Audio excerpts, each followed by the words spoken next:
While platform guidelines keep the most brutal realities of these crime scenes out of our view, the chilling truth of how these 10 phantoms evaded justice for decades before finally being dragged into the light is darker than any physical evidence. Time is often considered a killer's greatest ally, but as you are about to see, it is also the one silent witness that never forgets.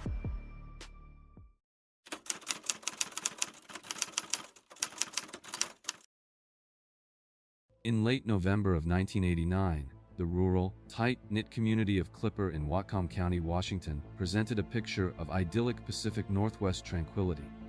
18-year-old Amanda, Mandy, Stavik had just returned to her childhood home for the Thanksgiving holiday, taking a brief respite from her freshman year at Central Washington University. Known among her peers and neighbors as a vibrant, athletic, and deeply compassionate young woman, Mandy was the kind of person who naturally drew others toward her with her bright demeanor and promising future.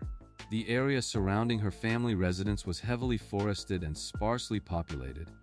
a place where residents rarely locked their doors, and everyone knew their neighbors by name. On the crisp afternoon of November 24, Mandy decided to maintain her athletic conditioning by going for her usual jogging routine along the winding dirt roads near the Nooksack River. She was accompanied only by the family's loyal German shepherd, Kira, setting out into the familiar, pine-scented landscape that she had explored safely for years.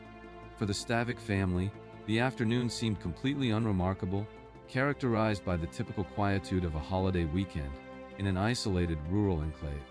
There was no forewarning that this routine run would violently rupture the safety of their community and mark the beginning of a generational nightmare. The picturesque woods, which had always served as a sanctuary for the young student, were about to become the backdrop for an unimaginable tragedy. Mandy's departure from the house that afternoon would be the absolute last time her mother, Mary, or anyone else in her family would ever see her alive.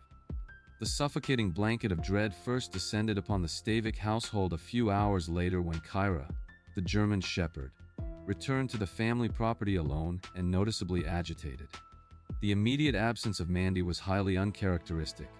prompting her mother to instantly contact authorities and mobilize a frantic, localized search effort as dusk began to settle over the dense Washington timberland.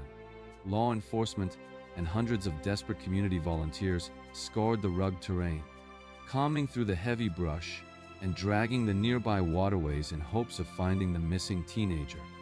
The agonizing uncertainty stretched for 3 excruciating days, tearing at the psychological fabric of the small town as rumors and fears began to propagate through the previously secure neighborhood. On November 27, 1989, the devastating reality of the situation materialized when a volunteer searcher discovered Mandy's nude body submerged in the frigid, rushing waters of the South Fork of the Nooksack River. Investigators arriving at the grim scene noted that her clothing had been discarded nearby, and subsequent forensic examinations would conclusively determine that she had been subjected to a brutal sexual assault before her death. The medical examiner concluded that Mandy had died from drowning, suggesting she may have still been alive when her attacker discarded her into the freezing river. Detectives managed to extract a crucial piece of biological evidence from the victim's body, preserving a viable suspect DNA profile long before the technology existed to fully utilize it. This horrific discovery officially transformed a missing persons case into a high-stakes homicide investigation, permanently shattering the illusion of safety in Whatcom County. The brutal nature of the crime and the swiftness with which the perpetrator vanished left investigators staring into an absolute void, possessing a biological signature but lacking a name to match it to. For nearly 3 decades, the investigation into Mandy Stavik's murder evolved into one of the most frustrating and exhaustive cold cases in the history of the Pacific Northwest. Throughout the 1990s and early 2000s, detectives from the Whatcom County Sheriff's Office systematically collected voluntary DNA swabs from hundreds of local men who had resided in the area during the time of the murder. Despite the massive logistical effort and the cooperation of the community, every single sample processed by the State Crime Laboratory came back as a definitive negative, leaving investigators repeatedly at square one. The passage of time saw original detectives retire and case files accumulate layers of dust, yet the biological profile recovered from the crime scene remained carefully preserved in evidence lockers, waiting for scientific advancements to catch up. As DNA technology progressed and national databases expanded, authorities routinely ran the killer's genetic sequence through the system, consistently returning zero matches and indicating that the perpetrator had managed to avoid any further felony convictions. Investigators began to theorize that the killer was not a transient stranger passing through the rural town, but rather a local resident who possessed intimate knowledge of the area and had deliberately evaded the voluntary testing dragnet. The psychological weight of the unsolved murder hung heavily over the valley, with residents quietly suspecting former classmates and neighbors as the years slowly and agonizingly ticked by. In 2013, Detective Kevin Bohe took over the cold case, meticulously re-evaluating the original neighborhood canvases and cross-referencing the geographical data with the list of men who had never provided a genetic sample. This exhaustive process of elimination gradually highlighted a glaring anomaly in the records regarding a man who had lived mere miles down the road from the Stavik residence in 1989, but had completely avoided law enforcement contact. The focus of the investigation narrowed with absolute precision on an individual who had silently monitored the massive police presence from his own front yard, maintaining his dark secret while continuing to live a seemingly ordinary life in the very region where he committed the atrocity. The meticulous re-examination of the suspect pool finally placed a direct spotlight on Timothy Bass, a local delivery driver who had been residing just a mile and a half away from the Stavik home at the time of the murder. When detectives directly approached Bass in 2017 to request a voluntary DNA sample to clear his name, he adamantly refused, citing a deep distrust of law enforcement and immediately raising the investigative temperature. Lacking the probable cause required to secure a judicial search warrant for Bass's genetic material, authorities cleverly pivoted their strategy and reached out to the corporate security of the Franz Bakery outlet, where he was employed. The breakthrough hinged entirely on the sharp observations and sheer bravery of a fellow employee, Kim Wagner, who noticed Bass's increasingly paranoid behavior and agreed to covertly assist the sheriff's office. Over the course of several tense months, Wagner closely monitored her co-workers' movements in the break room, waiting for the perfect, legally permissible opportunity to collect discarded items that might contain his biological residue. In the summer of 2017, she successfully retrieved a plastic water bottle and a Coca-Cola can that Bass had drank from and thrown into a communal trash receptacle, immediately turning the items over to waiting detectives. The State Crime Laboratory expedited the processing of the salvage containers, extracting a clear DNA profile from the saliva left on the rim of the beverage can. The resulting forensic comparison delivered the monumental breakthrough investigators had chased for 28 years, confirming an exact, mathematical match between Timothy Bass and the semen recovered from Mandy Stavik's body in 1989.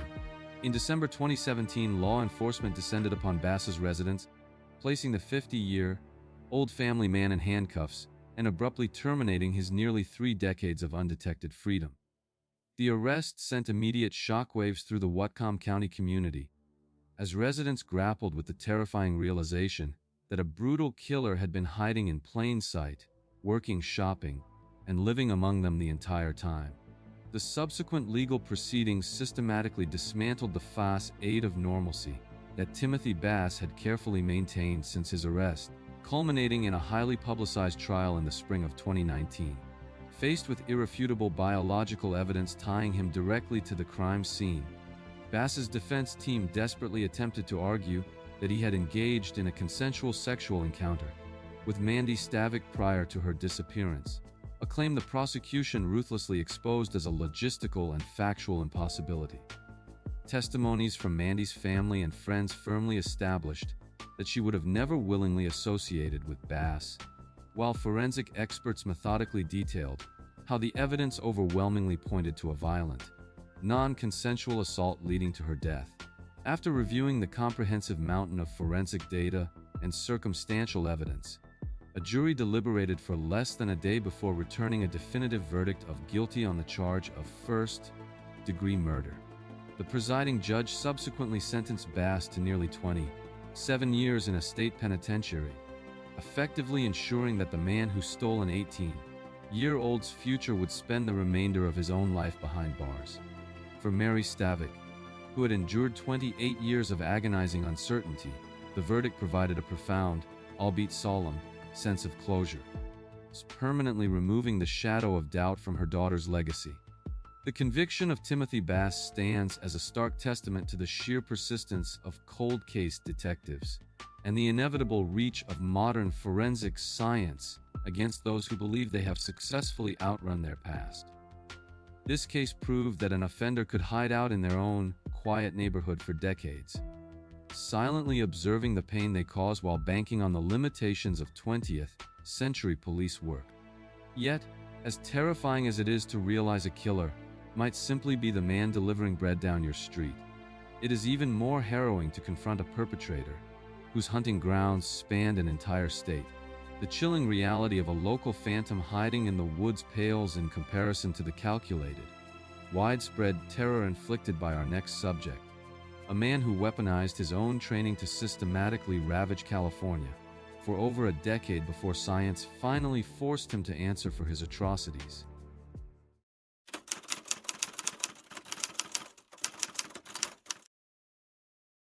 California in the mid to late 1970s represented the pinnacle of the American suburban dream, characterized by sprawling neighborhoods, open sliding glass doors, and a pervasive sense of communal security that allowed children to play outside until the streetlights came on. This idyllic landscape, particularly in the Sacramento Valley region, was largely unprepared for the systematic dismantling of its safety by a predator whose calculated brutality would forever alter the behavioral fabric of the state. Families who previously enjoyed the relaxed, sun-drenched lifestyle suddenly found themselves reinforcing their homes, purchasing firearms, and living in a state of hyper-vigilance as whispers of a prowler began to circulate through the cold D-sacks. The perpetrator initially began his campaign as a prolific burglar known in the San Joaquin Valley as the Visalia Ransacker, a phantom who violated the sanctity of hundreds of homes, often stealing items of little monetary value, but high sentimental worth merely to establish dominance. This early phase of criminality served as a twisted training ground for a man who possessed an intimate, professional understanding of law enforcement protocols, allowing him to navigate the suburban terrain with terrifying invisibility. He studied the routines of his victims with military precision, memorizing the layouts of their homes, noting the presence of dogs, and even unlocking windows during daytime reconnaissance missions to ensure seamless nighttime entries. The communities were completely unaware that the architect of their growing terror was not a transient drifter, but an active, duty police officer who utilized his badge, his training, and his insider knowledge of police patrols to operate directly under the noses of his colleagues. The very institutions designed to protect the public were inadvertently harboring the monster,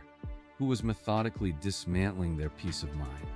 By the time the burglaries began to escalate into far more sinister violations, the psychological paralysis of the region was already complete,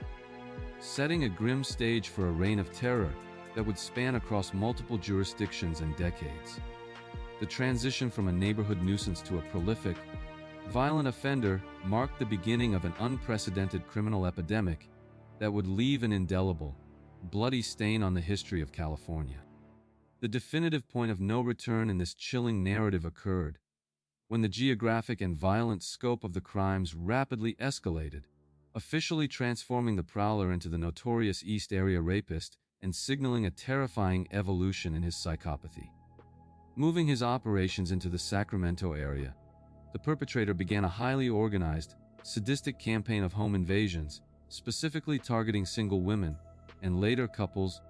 employing a signature method of blinding them with a flashlight and binding them with pre-cut ligatures he brought to the scene. The sheer audacity of an attacker who would force a husband to balance plates on his back, threatening to kill the couple if he heard the porcelain rattle, while he assaulted the wife in the next room, demonstrated a level of psychological torture that baffled and horrified investigators. This calculated cruelty reached a catastrophic tipping point in February 1978, when a young couple, Brian and Katie Magyar, were mercilessly gunned down while walking their dog in Rancho Cordova, marking the predator's definitive transition from a serial rapist to a ruthless murderer. The Magyar homicides completely shattered any remaining illusions that the perpetrator was solely interested in sexual dominance, forcing law enforcement agencies across Northern California to realize they were hunting a highly mobile, lethal phantom who was actively accelerating his violent timeline. Fleeing the increasing heat in the Sacramento region, the assailant subsequently migrated to Southern California, where he shed his previous moniker and became known as the original Night Stalker, leaving a trail of bludgeoned bodies in affluent communities like Santa Barbara and Irvine. For years, the distinct geographic clusters of crimes were treated as completely separate investigations by localized task forces, allowing the killer to exploit jurisdictional boundaries and a lack of centralized communication. It was not until the advent of DNA technology in 2001 that forensic scientists conclusively linked the biological evidence left by the East Area rapist in Northern California to the brutal murder scenes of the original Night Stalker in the South. This grim biological revelation formally birthed the terrifying composite identity of the Golden State Killer, confirming that one single, highly organized predator had been responsible for an unfathomable statewide trail of carnage. The realization that they were dealing with a single architect of such vast devastation shifted the investigation into a desperate, modernized manhunt, attempting to trap a ghost who had seemingly vanished into the ether after his final known murder in 1986. For the next several decades, the pursuit of the Golden State Killer devolved into a maddening, labyrinthine investigation characterized by thousands of dead end leads, massive physical task forces, and the agonizing frustration of possessing a flawless DNA profile without a name to attach it to. Generations of detectives inherited the mountainous case files, meticulously re-interviewing surviving victims, re-examining the painstakingly detailed case notes, and systematically eliminating thousands of viable suspects through voluntary genetic swabs and alibi verifications. The sheer volume of the case, encompassing 13 known murders, over 50 rapes, and more than 120 burglaries, created a logistical nightmare for state and federal authorities, who were desperately trying to find a needle in a haystack of millions of California residents. Law enforcement agencies utilized every traditional investigative tool at their disposal, analyzing the specific knots used in the ligatures, consulting criminal profilers to reconstruct the offender's psychological makeup, and intensely scrutinizing the military and police communities due to the killer's evident tactical proficiency. Despite these exhaustive efforts, the perpetrator remained a faceless void, seemingly protected by the sheer passage of time and the agonizing limitations of the National Criminal DNA Database, CODIS, which only contained profiles of individuals who had been previously arrested for felony offenses. The psychological toll on the survivors, the victims' families, and the investigators themselves was profound, as the lack of answers bred a pervasive sense of helplessness and allowed the specter of the killer to cast a permanent shadow over their lives. Every promising lead invariably disintegrated under forensic scrutiny, leading to a pervasive, disheartening belief among many in the law enforcement community that the killer had likely died, been incarcerated for an unrelated minor offense, or fled the country entirely. However, a small, fiercely dedicated contingent of cold case investigators, notably including Contra Costa County investigator Paul Holes, refused to let the case succumb to the crushing weight of history. As consumer DNA testing surged in popularity during the late 2010s, these innovative investigators began to conceptualize a radical, unprecedented strategy that would bypass traditional law enforcement databases entirely. They theorized that by utilizing open, source genetic genealogy platforms, they could potentially map the killer's extended family tree, transforming the biological evidence from a stagnant clue into an active, dynamic map leading directly to the suspect's front door. The apex of this decades-long manhunt arrived in early 2018 when investigators uploaded the Golden State Killer's perfectly preserved DNA profile to GeneMatch, a public genetic database, effectively launching the most consequential genealogical dragnet in criminal history. The initial search returned distant familial matches, third and fourth cousins, which provided the genetic genealogist team, led by Barbara Ray Venter, with the microscopic foundational threads needed to begin weaving a massive, complex family tree backward through time. For months, the task force engaged in agonizing, meticulous genealogical research, constructing thousands of branches, combing through census records, marriage certificates, and obituaries from the 19th century to isolate common ancestors, before tracing the lineages forward to the present day. This exhaustive process of elimination, which factored in the geographical locations of the crimes, the perpetrator's estimated age, and physical descriptions, systematically narrowed the vast pool of potential suspects down to a remarkably small cluster of relatives. The definitive breakthrough materialized when the investigative lens focused entirely on an obscure, 72-year-old retired mechanic and former police officer named Joseph James DeAngelo, whose timeline and geographical history aligned flawlessly with the entire trajectory of the Golden State Killer's reign of terror. In April 2018, law enforcement initiated a highly covered surveillance operation outside DeAngelo's modest home in Citrus Heights, California, carefully monitoring the routines of the seemingly ordinary, albeit cantankerous, senior citizen while waiting for an opportunity to legally acquire his biological material. The critical moment of confirmation occurred when detectives successfully secured a swab from the door handle of DeAngelo's vehicle parked in a public space, followed shortly by the retrieval of a discarded piece of tissue from his curbside trash receptacle. The state laboratory placed a definitive rush on the items, and the subsequent forensic analysis yielded a spectacular, irrefutable mathematical certainty.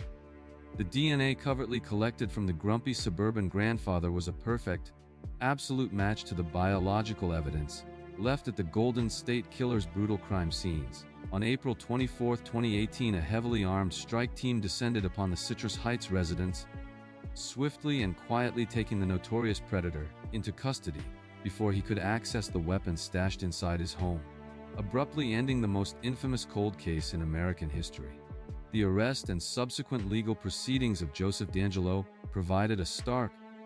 highly publicized conclusion to a generational trauma,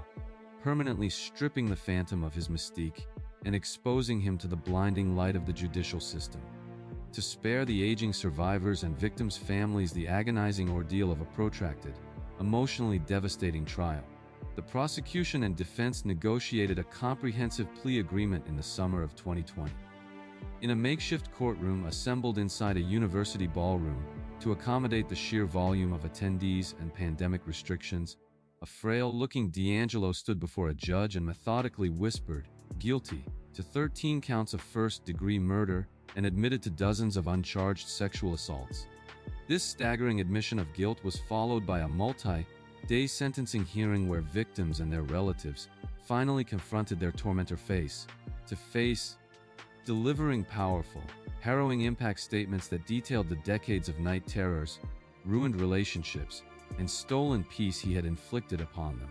The presiding judge subsequently sentenced the former police officer to 11 consecutive life terms, without the possibility of parole, plus an additional life term and numerous further enhancements, guaranteeing that the architect of California's darkest era would die in a concrete cell. The successful deployment of investigative genetic genealogy, in this case completely revolutionized modern law enforcement, sparking a wave of cold case resolutions nationwide, and proving that time and anonymity were no longer reliable shields for the guilty. The terrifying reality that the Golden State Killer was living quietly in a Sacramento suburb, meticulously maintaining his lawn and yelling at neighbors, underscores the chilling truth that apex predators often successfully camouflage themselves within the mundane routines of everyday life. Yet, while DeAngelo's eventual capture relied entirely on cutting-edge scientific innovation penetrating his suburban fortress, not every monster hiding in plain sight is brought down by microscopic evidence from a laboratory. Sometimes, the most devastating threat to a lifelong fugitive comes from the very people who share their dinner table, which brings us to the deeply unsettling case of our next subject. a man who traversed the country committing double homicides while raising a family, completely unaware that his ultimate downfall would be orchestrated by his own daughter.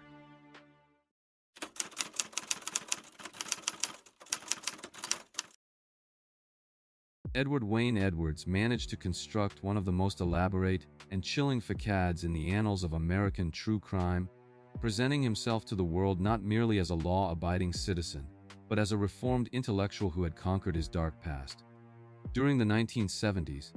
he successfully cultivated a public persona as a rehabilitated former bank robber, going so far as to author an autobiography titled Metamorphosis of a Criminal, and appearing on national television programs to lecture youth about the dangers of a life of crime.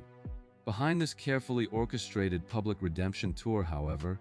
Edwards was continuously uprooting his wife and children,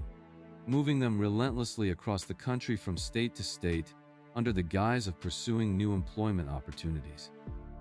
To the outside observers and local communities where they briefly settled, the Edwards family appeared completely unremarkable, functioning as a typical, albeit nomadic, American household trying to make an honest living in various Midwestern and Rust Belt towns. He served as a handyman, a park employee, and a seemingly devoted father, embedding himself deeply within the mundane fabric of local neighborhoods while quietly harboring a violently predatory nature. His own children, however, experienced a vastly different reality behind closed doors, enduring an environment characterized by his tyrannical control, explosive temper, and highly erratic behavior. The family was strictly forbidden from asking questions about their sudden, nocturnal relocations, often packing their entire lives into a vehicle, with only a few hours' notice, and abandoning their homes without a word to friends or employers. Edwards maintained absolute authority over his household, creating an atmosphere of perpetual anxiety, where his dark moods dictated the daily existence of his wife and kids. This severe dichotomy between the charming, reformed public speaker and the abusive, secretive patriarch provided the perfect camouflage for a serial predator who used his own family as an unwitting shield. No one in his immediate circle, nor the law enforcement agencies in the jurisdictions he passed through, realized that this ostensibly rehabilitated family man was actively using his cross-country travels to hunt vulnerable victims and satisfy an insatiable, homicidal urge. The devastating point of no return that would ultimately sever his carefully constructed timeline occurred in the late summer of 1980, within the quiet, tightly knit community of Watertown, Wisconsin. On the evening of August 9, 19-year-old high school sweethearts Timothy Hack and Kelly Drew attended a bustling wedding reception held at a local banquet hall called the Concord House. The young couple, widely beloved in their community and possessing bright, unblemished futures, left the crowded celebration shortly before midnight and vanished into the darkness of the rural Wisconsin night. When they failed to return home, an immediate and frantic search effort was mobilized by their terrified families and local law enforcement, who initially hoped the pair had merely run away or encountered minor car trouble. The chilling reality of their disappearance crystallized weeks later, when searchers discovered their heavily decomposed remains hidden in an overgrown, wooded area located several miles from the banquet hall. Forensic examinations confirmed that both teenagers had been brutally murdered. Timothy had been fatally stabbed, while Kelly had been subjected to a violent sexual assault before being strangled to death with her own clothing. At the precise time of these horrific murders, Edward Wayne Edwards was employed as a handyman at the very same Concord house where the reception took place, granting him perfect access and opportunity to intercept the victims. Almost immediately following the teenagers' disappearance, Edwards abruptly informed his family that they were leaving Wisconsin, initiating one of his characteristic, frantic midnight escapes and abandoning his job without collecting his final paycheck. For the local detectives, the discovery of the bodies transformed a missing persons inquiry into a complex double homicide investigation, but they lacked the forensic technology or definitive leads necessary to identify the transient worker who had already vanished across state lines. The brutal slaying of the high school sweethearts plunged Watertown into an extended period of communal grief and paranoia. leaving a permanent scar on the town, while the killer seamlessly integrated himself into yet another unsuspecting neighborhood hundreds of miles away. For nearly 3 decades, the horrific murders of Timothy Hack and Kelly Drew languished as a frozen cold case, frustrating generations of Wisconsin investigators who relentlessly preserved the biological evidence recovered from the crime scene in hopes of a future scientific breakthrough. As the years slowly progressed, the physical investigation stalled entirely, but a completely different, psychological investigation was quietly taking root within the mind of Edwards' own daughter, April Bellaccio. Growing up, April had always been deeply haunted by the terrifying memory of her father's abrupt, unexplained midnight relocations, his violent outbursts, and his disturbing, lifelong obsession with collecting newspaper clippings regarding local unsolved murders. As an adult reflecting on her highly traumatic childhood, she began to meticulously analyze the geographic timeline of her family's erratic movements, cross-referencing her childhood memories with the exact dates and locations of the towns they had fleetingly inhabited. In 2009, driven by a profound, agonizing sense of moral obligation and an inability to ignore her darkening suspicions, April began conducting extensive online research into the various cities they had lived in during the late 1970s and early 1980s. Her independent investigation systematically targeted unsolved homicides that perfectly coincided with the exact timeframes of her father's employment and their subsequent, panicked departures from those specific regions. When her internet searches eventually led her to news articles detailing the infamous 1980 double murder in Watertown, Wisconsin, the horrifying pieces of the puzzle violently snapped together in her mind. She distinctly remembered living in Watertown during that exact summer, recalling her father's employment at the Concord House, his strange behavior on the night of the wedding, and the terrifying urgency with which he forced the family to flee the state immediately afterward. Overcoming immense psychological barriers and the innate, familial instinct to protect a parent, April made the harrowing decision to contact the Jefferson County Sheriff's Office in Wisconsin, officially providing detectives with the name they had been desperately seeking for 29 years. This single, agonizing phone call from a daughter, willing to confront the monstrous reality of her own father, instantly resurrected the dormant investigation, providing a highly specific, viable target for modern forensic analysis. Armed with this explosive, highly credible tip, cold case detectives immediately refocused their entire investigative apparatus on Edward Wayne Edwards, who was now a 76-year-old man in failing health, confined to a wheelchair and relying on an oxygen tank in Louisville, Kentucky. Recognizing the immense stakes and the necessity of securing absolute, irrefutable proof before confronting a seasoned criminal, investigators employed stealth tactics to obtain a covert biological sample without alerting him to their presence. Detectives successfully executed a covert operation to retrieve Edwards' DNA from a discarded piece of medical equipment, treating the genetic material with the utmost care as they rushed it to the state crime laboratory for immediate comparison. The scientific analysis provided an unquestionable, mathematical triumph,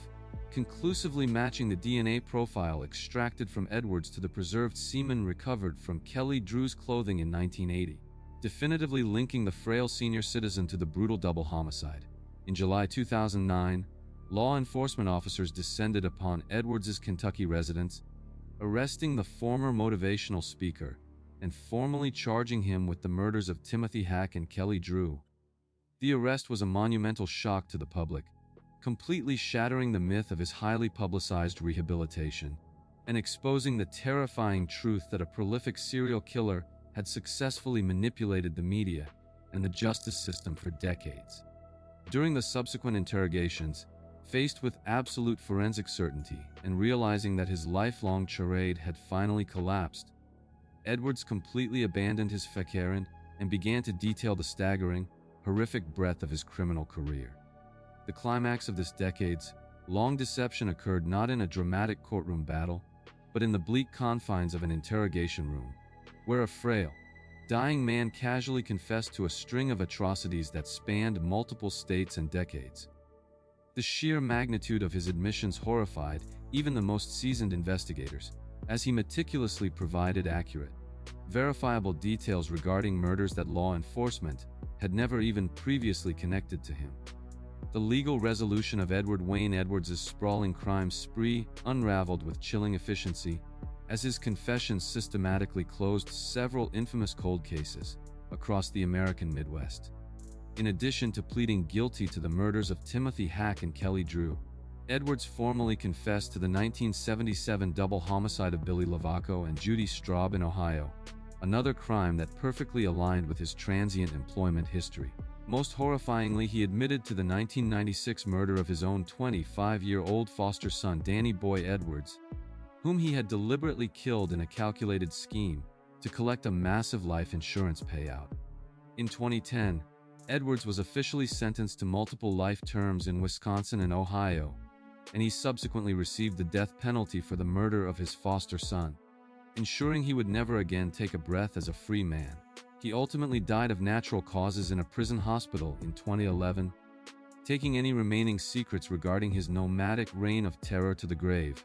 but leaving behind a devastating legacy of betrayal and bloodshed. For the families of his victims, the convictions provided a long-delayed, definitive sense of justice, permanently removing the agonizing burden of uncertainty that had plagued them for decades. The resolution of this massive investigative puzzle serves as a grim testament to the profound courage of a daughter who chose the agonizing truth over familial loyalty, proving that even the most carefully constructed criminal facades can be dismantled from within. While Edwards was captured because of a deeply personal, human connection bridging a gap of decades, other long, dormant investigations have been resurrected by far more mundane, easily overlooked items. As we move from a predator who hid behind his own family to a killer who vanished from a snowy commercial district, we will see how a seemingly insignificant piece of fast food trash casually discarded in a public space can harbor enough genetic truth to abruptly end a 39-year mystery.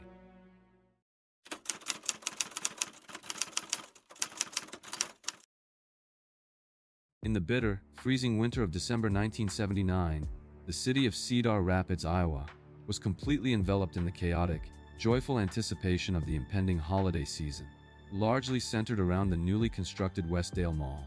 18-year-old Michelle Martinko, a highly popular and vibrantly ambitious senior at Kennedy High School, represented the very best of her close-knit Midwestern community. She was an active member of the school choir and a dedicated baton twirler. Deeply engaged in the social fabric of her school and possessing a bright, unblemished future that her family cherished.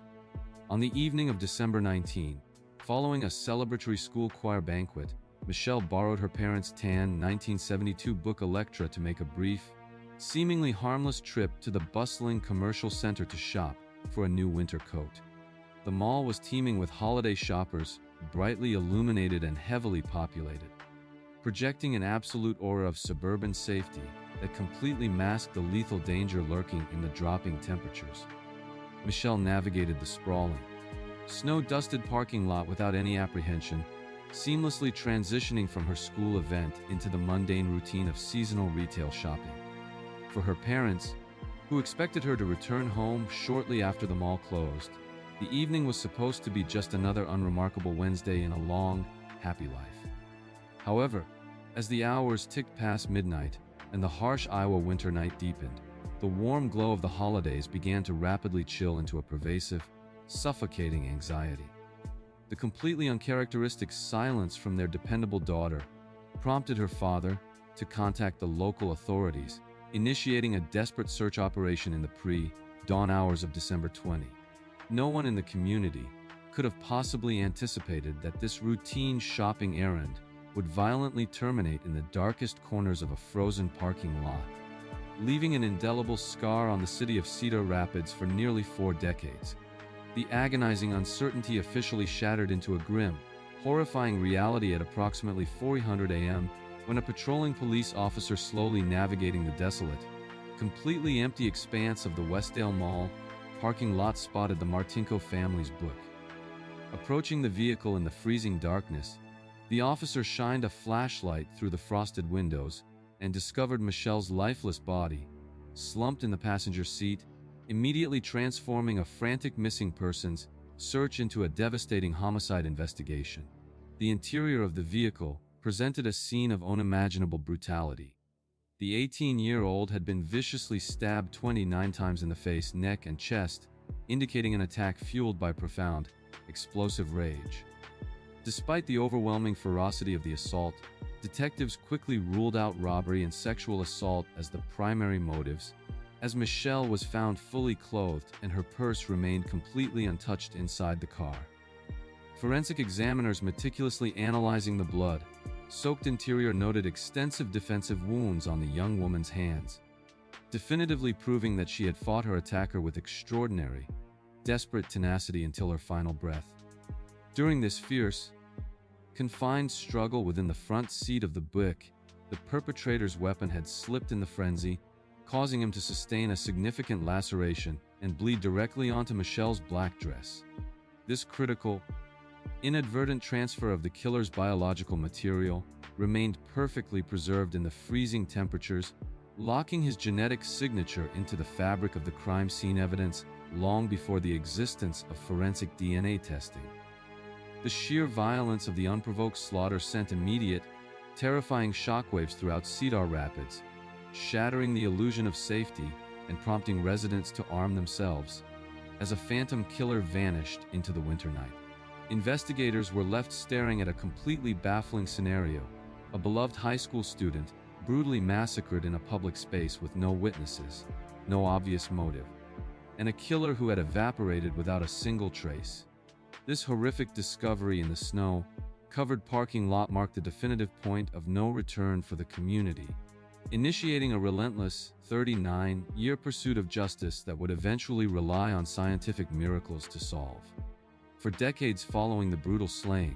the investigation into Michelle Martinko's murder became a massive, agonizingly frustrating labyrinth of dead ends, false leads, and meticulously exhausted theories that completely baffled Cedar Rapids detectives. Initially, law enforcement heavily focused their attention on the victim's immediate social circle, systematically interrogating ex-boyfriends, classmates, and acquaintances based on the psychological profile that suggested the extreme overkill was indicative of a highly personal, passionate rage. However, every single individual who possessed a conceivable connection to Michelle was thoroughly investigated and definitively cleared by solid alibis, leaving investigators with a terrifyingly blank canvas and a community paralyzed by suspicion. As the 1980s and 1990s progressed, the case slowly transitioned into a dormant cold case, with the original detectives retiring and the physical evidence locked away in state archives, silently holding on to the killer's biological secrets. In 2006, recognizing the monumental advancements in forensic science, a new generation of investigators formally submitted the bloodstain from Michelle's black dress to the State Crime Laboratory, successfully extracting a complete, viable male DNA profile. Despite having the definitive genetic blueprint of the murderer, running the sequence through the National CODIS database yielded absolutely zero matches, proving once again that the perpetrator had managed to completely avoid any subsequent felony arrests. Determined to break the agonizing stalemate, detectives later partnered with specialized laboratories to generate a genetic phenotype, utilizing the DNA to create a composite sketch predicting the killer's physical traits, including his hair and eye color.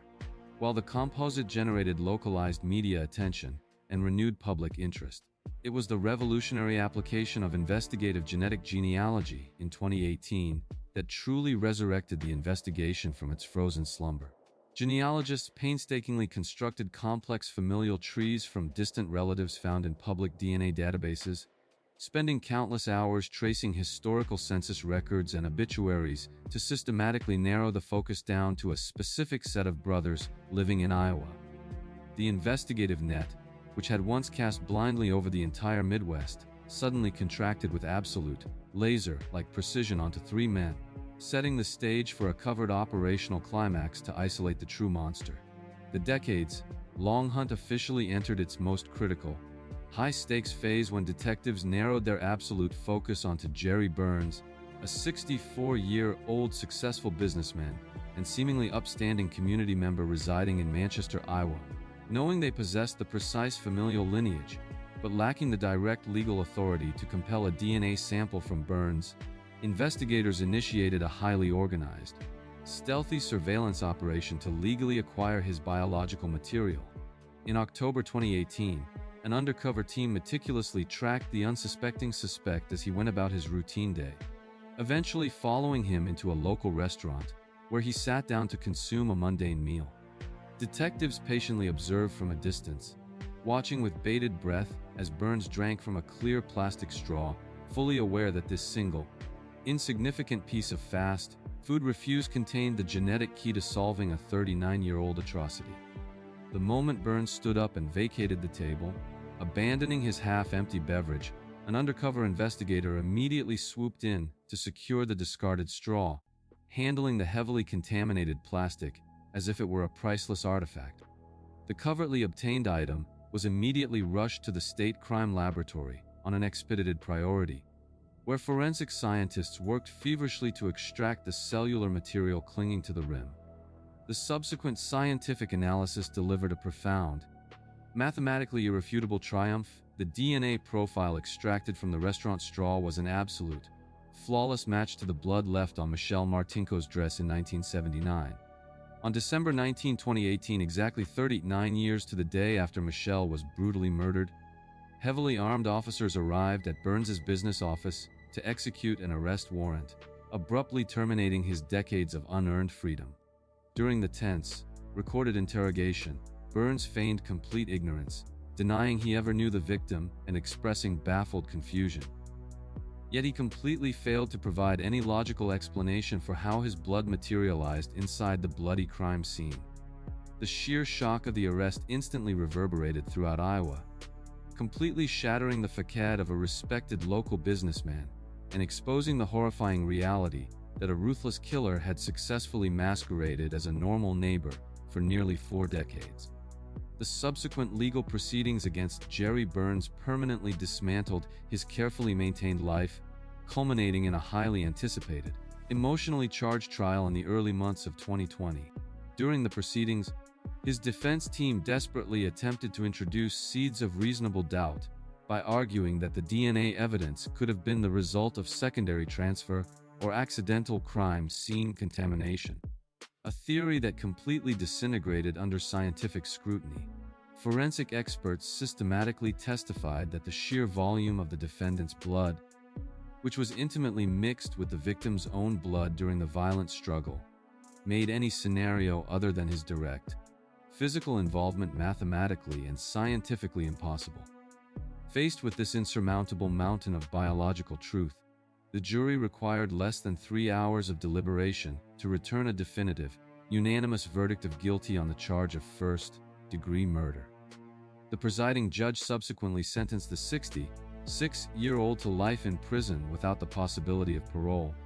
ensuring that the man who had mercilessly robbed an 18-year-old of her future would spend his remaining days completely isolated behind concrete and steel. For the Cedar Rapids community, and specifically for Michelle's extended family, the conviction provided a deeply solemn, long-awaited resolution to an open wound that had haunted their city for 39 agonizing years. Tragically, Michelle's parents had both passed away in the late 1990s, never living long enough to see the monster who destroyed their family finally held legally accountable for his horrific actions. The chilling reality of the Jerry Burns case lies in the sheer mundanity of his evasion. He did not flee the country or adopt a new identity, but rather continued to build a business, raise a family, and live completely undetected just an hour away from the very parking lot where he committed murder. This case firmly established that an insignificant piece of trash, when combined with modern science, can possess enough power to correct decades of historical injustice and tear down the most secure criminal facades. However, as we prepare to examine our next devastating case, we must confront an even darker investigative reality. Sometimes the agonizing delay in justice is not just a matter of waiting for science to catch up, but actively involves the tragic, prolonged suffering of a completely innocent man, wrongfully condemned for a crime committed by the phantom living right across the street.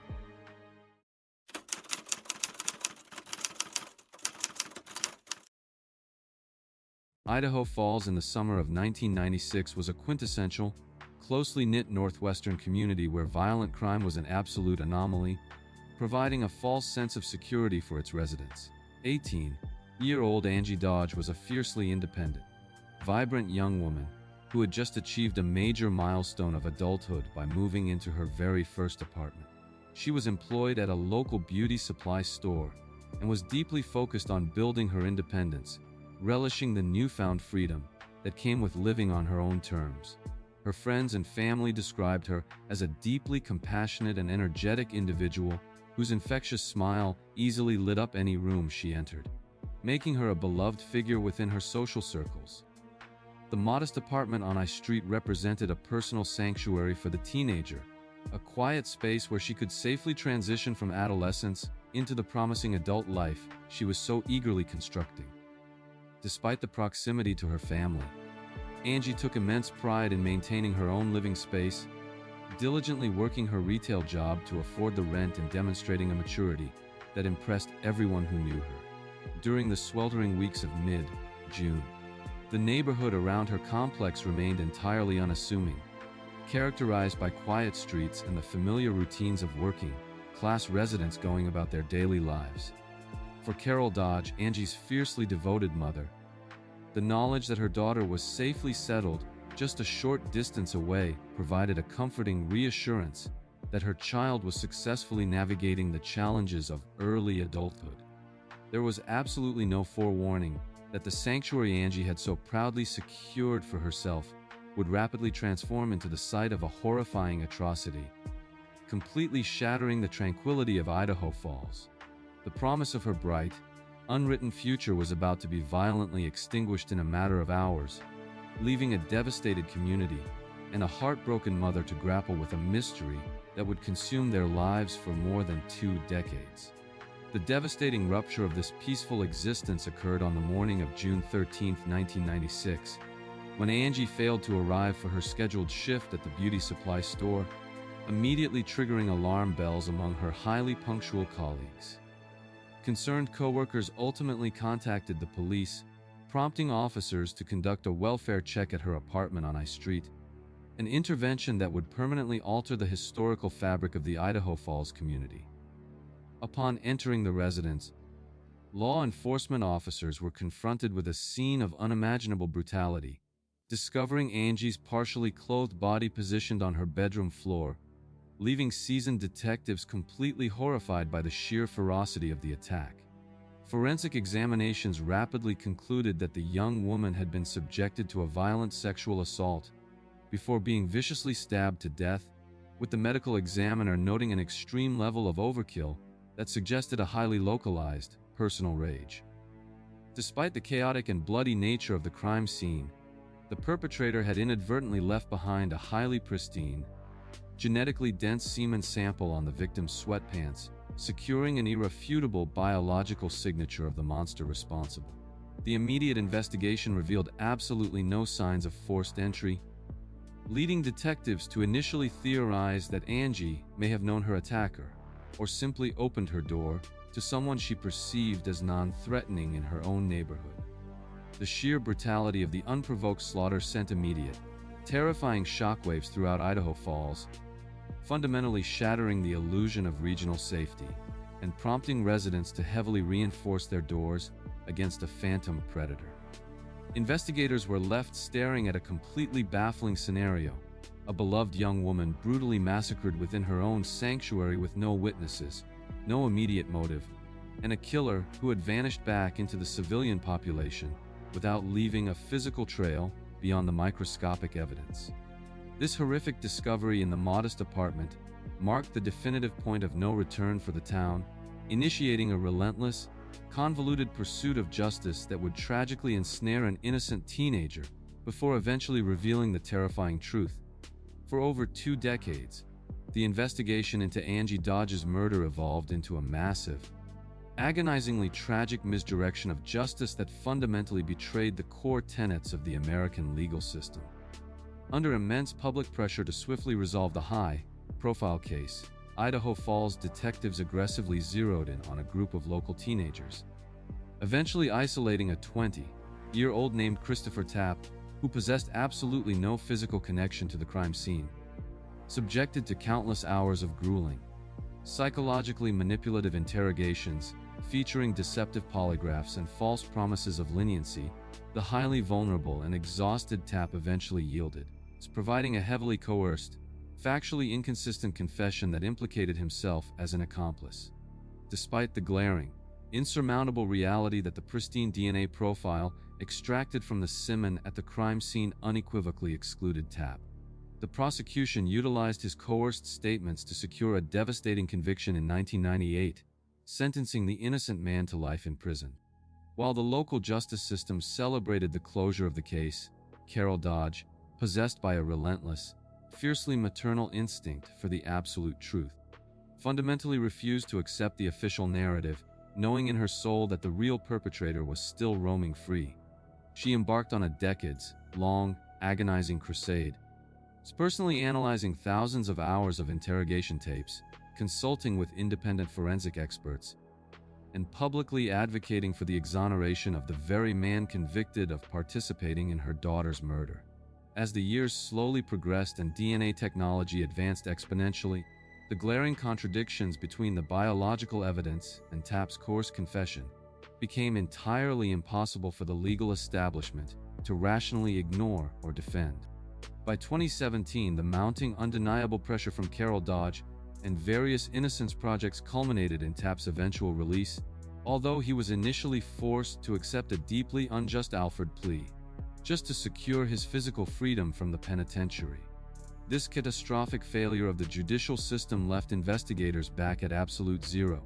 forcing them to completely restart the hunt for a phantom whose genetic signature had remained perfectly preserved in evidence lockers for 23 years. The climax of this convoluted, multi-decade nightmare arrived in 2019 when investigators, desperate to rectify the catastrophic errors of the past, formally enlisted the expertise of genetic genealogist C.C. Moore to analyze the killer's DNA. Utilizing public genealogical databases, Moore meticulously constructed complex familial trees from distant relatives, painstakingly tracing historical census records and marriage certificates to systematically narrow the focus down to a single, highly specific branch of a family tree. The investigative net, which had disastrously targeted the wrong individuals for decades, suddenly contracted with absolute, laser-like precision onto a man named Brian Dripps, a suspect whose historical proximity to the crime scene was deeply chilling. Detectives uncovering Dripps's background made a horrifying, mind-bending discovery. In the summer of 1996, at the exact time Angie Dodge was brutally massacred, Dripps had been living directly across the street from her apartment complex. Recognizing they possessed the correct suspect, but completely lacking the direct legal authority to compel a DNA sample, investigators initiated a highly organized, stealthy surveillance operation tracking Dripps to his current residence in Caldwell, Idaho. In May 2019, undercover officers patiently observed the unsuspecting suspect as he sat inside his vehicle, watching with absolute focus as he smoked a cigarette and carelessly tossed the remaining butt out the window onto the public street. The moment Dripps drove away, an investigator immediately swooped in to secure the discarded refuse, carefully packaging the heavily contaminated item as it represented the absolute key to solving a 23-year-old atrocity and fully exonerating an innocent man. The covertly obtained item was immediately rushed to the state crime laboratory, where forensic scientists worked feverishly, and the subsequent analysis delivered a profound, mathematically irrefutable triumph. The DNA profile extracted from the cigarette butt was a flawless, absolute match to the semen left at the 1996 crime scene. Detectives formally interrogated Dripps, who eventually confessed to the crime, admitting that he had been heavily intoxicated on drugs and alcohol, walked across the street with a knife to rape Angie, and subsequently murdered her to prevent his identification. The subsequent legal proceedings against Brian Dripps provided a stark, highly anticipated conclusion to an agonizing saga that had completely decimated multiple families and exposed severe fractures within the Idaho judicial system. Faced with insurmountable biological evidence and his own recorded confession, Dripps formally pleaded guilty to first-degree murder and rape in 2021, definitively ending his 5 years of deeply unearned, undetected freedom. The presiding judge subsequently sentenced the 55-year-old to life in prison, ensuring that the monster who had mercilessly robbed a young woman of her future and an innocent man of his youth would spend his remaining days completely isolated behind concrete walls. More importantly, the absolute scientific certainty of Drips's guilt provided the irrefutable ammunition necessary to fully and officially exonerate Christopher Tapp, legally clearing his name of all charges and formally correcting one of the most egregious wrongful convictions in state history. For Carol Dodge, the conviction of the true killer and the exoneration of Tapp represented the profound, solemn culmination of a mother's unrelenting battle against a deeply flawed system, permanently securing the truth of her daughter's legacy. Tragically, the insidious ripple effects of the original crime continued, as Christopher Tapp, after finally winning his multi-million-dollar settlement for his wrongful conviction, passed away in 2023, serving as a bleak reminder of the time that was permanently stolen from him. This devastating case firmly established that the absolute truth, locked within a microscopic strand of DNA, possesses enough power to not only capture a predator hiding across the street, but to completely dismantle a decades-old judicial lie. Yet, the revolutionary application of genetic genealogy that brought Brian Drips to justice was actually pioneered on a different, equally baffling case just a few years earlier, marking a monumental shift in forensic history. To truly understand the genesis of this investigative superpower, we must pivot our focus to the damp forests of the Pacific Northwest, where the brutal 1987 slaughter of a young Canadian couple would ultimately become the very first trial in the world to secure a conviction using this exact genealogical method.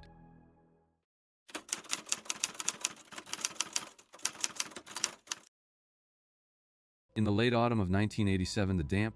evergreen landscapes of the Pacific Northwest provided a picturesque backdrop for a young Canadian couple embarking on what was supposed to be a brief, routine errand across the international border. 20-year-old Jay Cook and his 18-year-old girlfriend, Tanya Van Kylenborg, resided in the quiet suburbs of Victoria, British Columbia, where they were known as responsible, deeply affectionate young adults with promising futures ahead of them. On November 18, the couple boarded the Coho ferry to Port Angeles, Washington, driving a distinct bronze-colored 1977 Ford Club wagon van belonging to Jay's father. Their primary objective was to travel down to the Seattle area to purchase specialized furnace parts for the Cook family's business, an errand that was completely mundane but offered the young couple an opportunity for a brief, romantic overnight road trip. Equipped with sleeping bags, a camp stove, and a limited amount of cash, they planned to sleep in the back of the spacious van, a common and seemingly safe practice for budget-conscious travelers in that era. They dutifully purchased tickets for the ferry and successfully crossed the border, leaving behind the safety of their Vancouver Island home to navigate the dense, winding highway systems of Washington state. For their families waiting back in Canada, the trip was completely devoid of any perceived danger, as the couple was incredibly reliable and had promised to return home the very next day. However, as the 48-hour mark passed with absolute silence, and no sign of the bronze van returning to the ferry terminal, a creeping sense of dread began to severely disrupt the tranquility of the Cook and Van Kylenborg households. The sudden, inexplicable cessation of all communication was entirely antithetical to the couple's established behavior, prompting their increasingly panicked parents to immediately contact both Canadian and American law enforcement agencies to initiate a cross-border search. The innocent journey intended to procure hardware supplies had unwittingly steered the young couple directly into the path of a remarkably violent predator, setting the stage for a sprawling, multi-jurisdictional nightmare that would haunt the region for over 30 years. The agonizing suspension of not knowing abruptly transformed into a horrifying reality on November 24, 1987, when a civilian combing a wooded, rural area in Skagit County, Washington, made a deeply gruesome discovery just off a desolate dirt road. Hidden among the thick, damp underbrush was the partially clothed body of Tanya Van Kylenborg, triggering an immediate and massive convergence of local and state law enforcement officers upon the isolated crime scene. Forensic examiners arriving at the location were confronted with a scene of profound brutality. Noting that the 18-year-old had been bound with plastic zip ties, subjected to a violent sexual assault, and subsequently murdered with a close-range gunshot wound to the head, 2 agonizing days later on November 26. The investigation expanded dramatically when hunters discovered the badly battered body of Jay Cook, hidden beneath a bridge near Monroe in Snohomish County, located more than 60 miles away from where his girlfriend had been found. The medical examiner determined that Jay had been viciously beaten with rocks and ultimately strangled to death, illustrating a terrifying level of physical rage and highlighting the immense geographic spread of the killer's dumping grounds. The perpetrator's chilling confidence was further underscored a few days later when the couple's bronze Ford van was located abandoned in a commercial parking lot in Bellingham, Washington, yet another distinct jurisdiction further north near the Canadian border. Inside the vehicle, investigators discovered a haunting cache of evidence, including plastic ties matching those used on Tanya, half-empty boxes of ammunition, and a pair of discarded surgical gloves that suggested a highly calculated, forensically aware offender. To compound the psychological terror, the killer had callously discarded Tanya's identification and the van's keys in the vicinity of a Bellingham bus station, almost as if he were deliberately taunting the various police agencies desperately attempting to track his movements. The sprawling, decentralized nature of the crime scenes, spanning 3 separate Washington counties, created a logistical nightmare for detectives, forcing them to meticulously coordinate a massive dragnet while grappling with a complete lack of direct witnesses. This horrific sequence of discoveries definitively proved that a highly mobile, ruthlessly organized killer was actively operating along the Interstate 5 corridor, leaving investigators completely baffled as to how and where the fatal interception of the young couple had actually occurred. For the subsequent 3 decades, the horrific murders of Jay Cook and Tanya Van Cuylenborg devolved into one of the most infamously frustrating and convoluted cold cases in the history of Washington state law enforcement. Generations of dedicated detectives relentlessly pursued thousands of independent tips, systematically cross-referencing suspect lists, conducting extensive interviews with known violent offenders in the Pacific Northwest, and repeatedly distributing composite sketches based on vague eyewitness accounts from the ferry terminal. The primary investigative anchor remained a pristine, genetically rich sample of semen recovered from Tanya's body during the initial autopsy,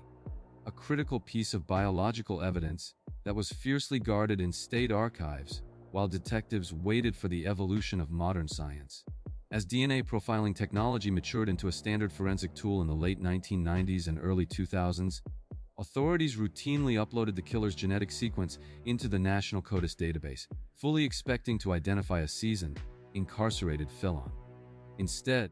every single database query returned absolute silence, indicating with chilling certainty that the architect of this complex, multi-county double homicide had managed to completely avoid any subsequent felony convictions that would mandate DNA collection. The case files grew into mountains of meticulously cataloged, but ultimately useless data, reflecting the agonizing reality that traditional police work had reached its absolute physical and logistical limitations against an adversary who had seemingly evaporated into the regional mist. The psychological toll on the victims' families in Canada was immeasurable, as they were forced to endure year after year of false hopes, media anniversaries, and the haunting realization that the monster who destroyed their children was still freely walking the streets. The investigative stalemate remained unbroken until early 2018, when Snohomish County detectives, deeply inspired by the groundbreaking arrest of the Golden State Killer, made the pivotal decision to employ the nascent, experimental science of investigative genetic genealogy.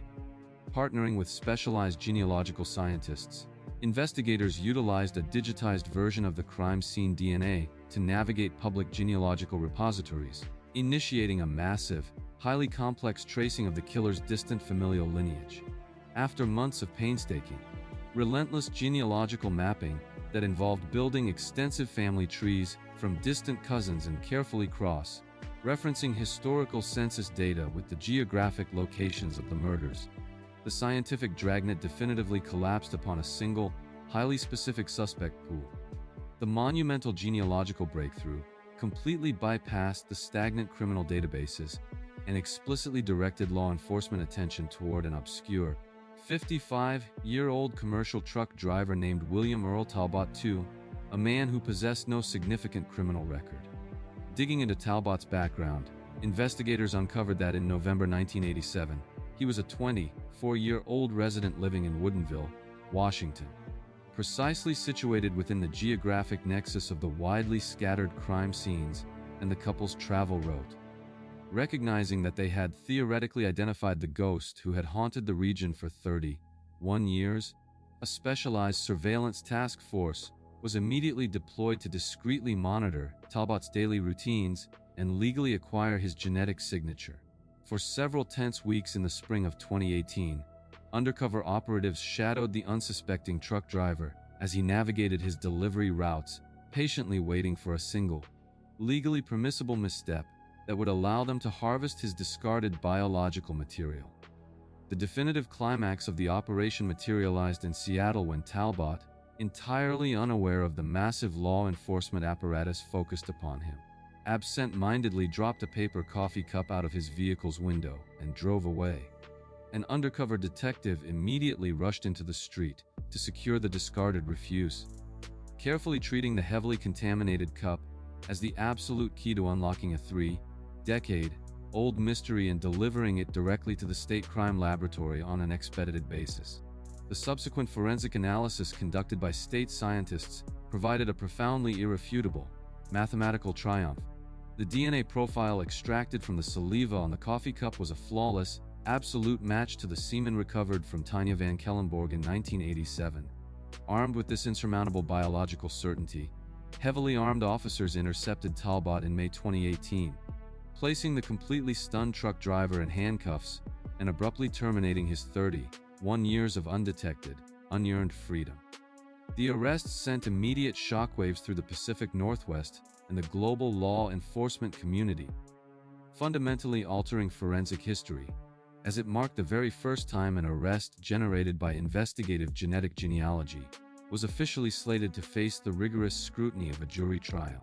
Talbot's absolute refusal to confess and his aggressive decision to fight the charges in open court set the stage for a monumental legal battle that would test the absolute limits and constitutional validity of the very science that had unmasked him. The trial of William Talbot Sivu convened in the summer of 2019, carrying the immense, unprecedented historical weight of being the world's first jury trial heavily predicated upon the complex, highly scrutinized application of genetic genealogy. During the grueling legal proceedings, Talbot's defense team desperately attempted to manufacture reasonable doubt by arguing a deeply improbable narrative of a consensual sexual encounter with Tanya, completely failing to account for the zip ties, the extreme violence, and the murder of her boyfriend. The prosecution systematically dismantled this defense by methodically presenting the overwhelming avalanche of circumstantial evidence, the meticulously preserved crime scene photographs, and the absolute mathematical infallibility of the DNA match tying him directly to the horrific sexual assault. Recognizing the insurmountable nature of the physical evidence and the horrific brutality of the crimes, the jury required only a few days of deliberation to return a definitive, unanimous verdict of guilty on 2 counts of aggravated first-degree murder. The presiding judge subsequently sentenced the 56-year-old to 2 consecutive life terms in a state penitentiary without the possibility of parole, permanently ensuring that the apex predator would never again experience life outside of a concrete cell. Although an appellate court briefly and controversially overturned the conviction in 2021 due to a complex issue regarding juror bias during the selection process, the Washington State Supreme Court definitively reversed that decision in 2022, permanently reinstating the life sentences. For the deeply scarred families of Jay Cook and Tanya Van Kellenborg, the arduous legal victory provided a profound, deeply solemn resolution, finally bringing the full weight of justice down upon the monster who had mercilessly stolen their children's futures. The successful prosecution of William Talbot Tekio permanently validated genetic genealogy as a legally sound, overwhelmingly powerful tool within the modern judicial system, effectively signaling the absolute end of anonymity for thousands of unidentified killers. The terrifying reality of the Talbot case rests in the chilling fact that a man capable of such extreme, calculated violence successfully camouflaged himself within the mundane ranks of the working class, hiding in plain sight without raising a single red flag for over 30 years. Yet, as deeply disturbing as it is to realize a killer can quietly blend into the civilian population, it is infinitely more horrifying to confront a scenario where the murderer possesses a badge, a gun, and the institutional power to actively sabotage the very investigation hunting them. Which brings us to the chilling saga of a Los Angeles detective who believed her authority made her completely untouchable.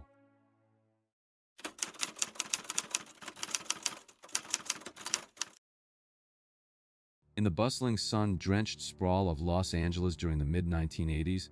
29-year-old Sherry Rasmussen embodied the pinnacle of professional success and personal fulfillment, seemingly possessing a life completely devoid of dark shadows. Operating as the highly respected director of nursing at Glendale Adventist Medical Center, Sherry was a brilliant, deeply compassionate, and fiercely ambitious woman who had rapidly ascended the ranks of her demanding profession through sheer dedication. Her personal life was equally flourishing, having recently celebrated a joyous marriage to an engineer named John Ruetten in November of 1985, cementing what appeared to be the foundation of a perfectly idyllic American dream. The newlyweds had settled into a comfortable, secure townhome located in the quiet San Fernando Valley neighborhood of Van Nuys, a residential sanctuary that offered a peaceful retreat from their high-pressure careers. Friends and colleagues universally described Sherry as a vibrant, physically active, and intensely organized individual whose radiant smile and unwavering kindness easily commanded the respect and admiration of everyone within her extensive social orbit. For Sherry and John, the early months of 1986 were characterized by the mundane but beautiful routines of building a shared domestic life, completely unaware of the deeply rooted, pathological jealousy that was silently festering just outside their periphery. While Sherry focused entirely on cultivating her marriage and advancing her medical career, she remained tragically oblivious to the extreme lengths a spurned former lover of her husband was willing to go to reclaim what she believed was rightfully hers. The security of their gated condominium complex provided a false sense of absolute safety, masking the terrifying vulnerability that comes when a predator possesses both intimate knowledge of their targets and the professional training to execute a flawless intrusion. There was absolutely no conceivable forewarning that Sherry's hard-earned sanctuary would be violated by an individual sworn to protect the public, transforming her quiet domestic sphere into the epicenter of a horrific, calculated slaughter. The promise of her brilliant future and the joy of her new marriage were about to be violently, abruptly extinguished, leaving behind a baffled family and an investigative narrative that would ultimately expose a devastating betrayal of public trust. The devastating rupture of this idyllic existence occurred on the unusually quiet morning of February 24, 1986, when Sherry made the seemingly inconsequential decision to call in sick to the hospital and remain at home to recuperate. John Ruetten departed for his engineering job early that morning, leaving his wife safely resting in her bathrobe within the locked confines of their Van Nuys townhome, completely unaware that he was stepping away from her for the absolute last time. When John returned to the residence later that evening, the mundane anticipation of greeting his wife was instantly shattered by the horrifying sight of a shattered sliding glass door, a heavily ransacked living room, and a chilling, pervasive silence.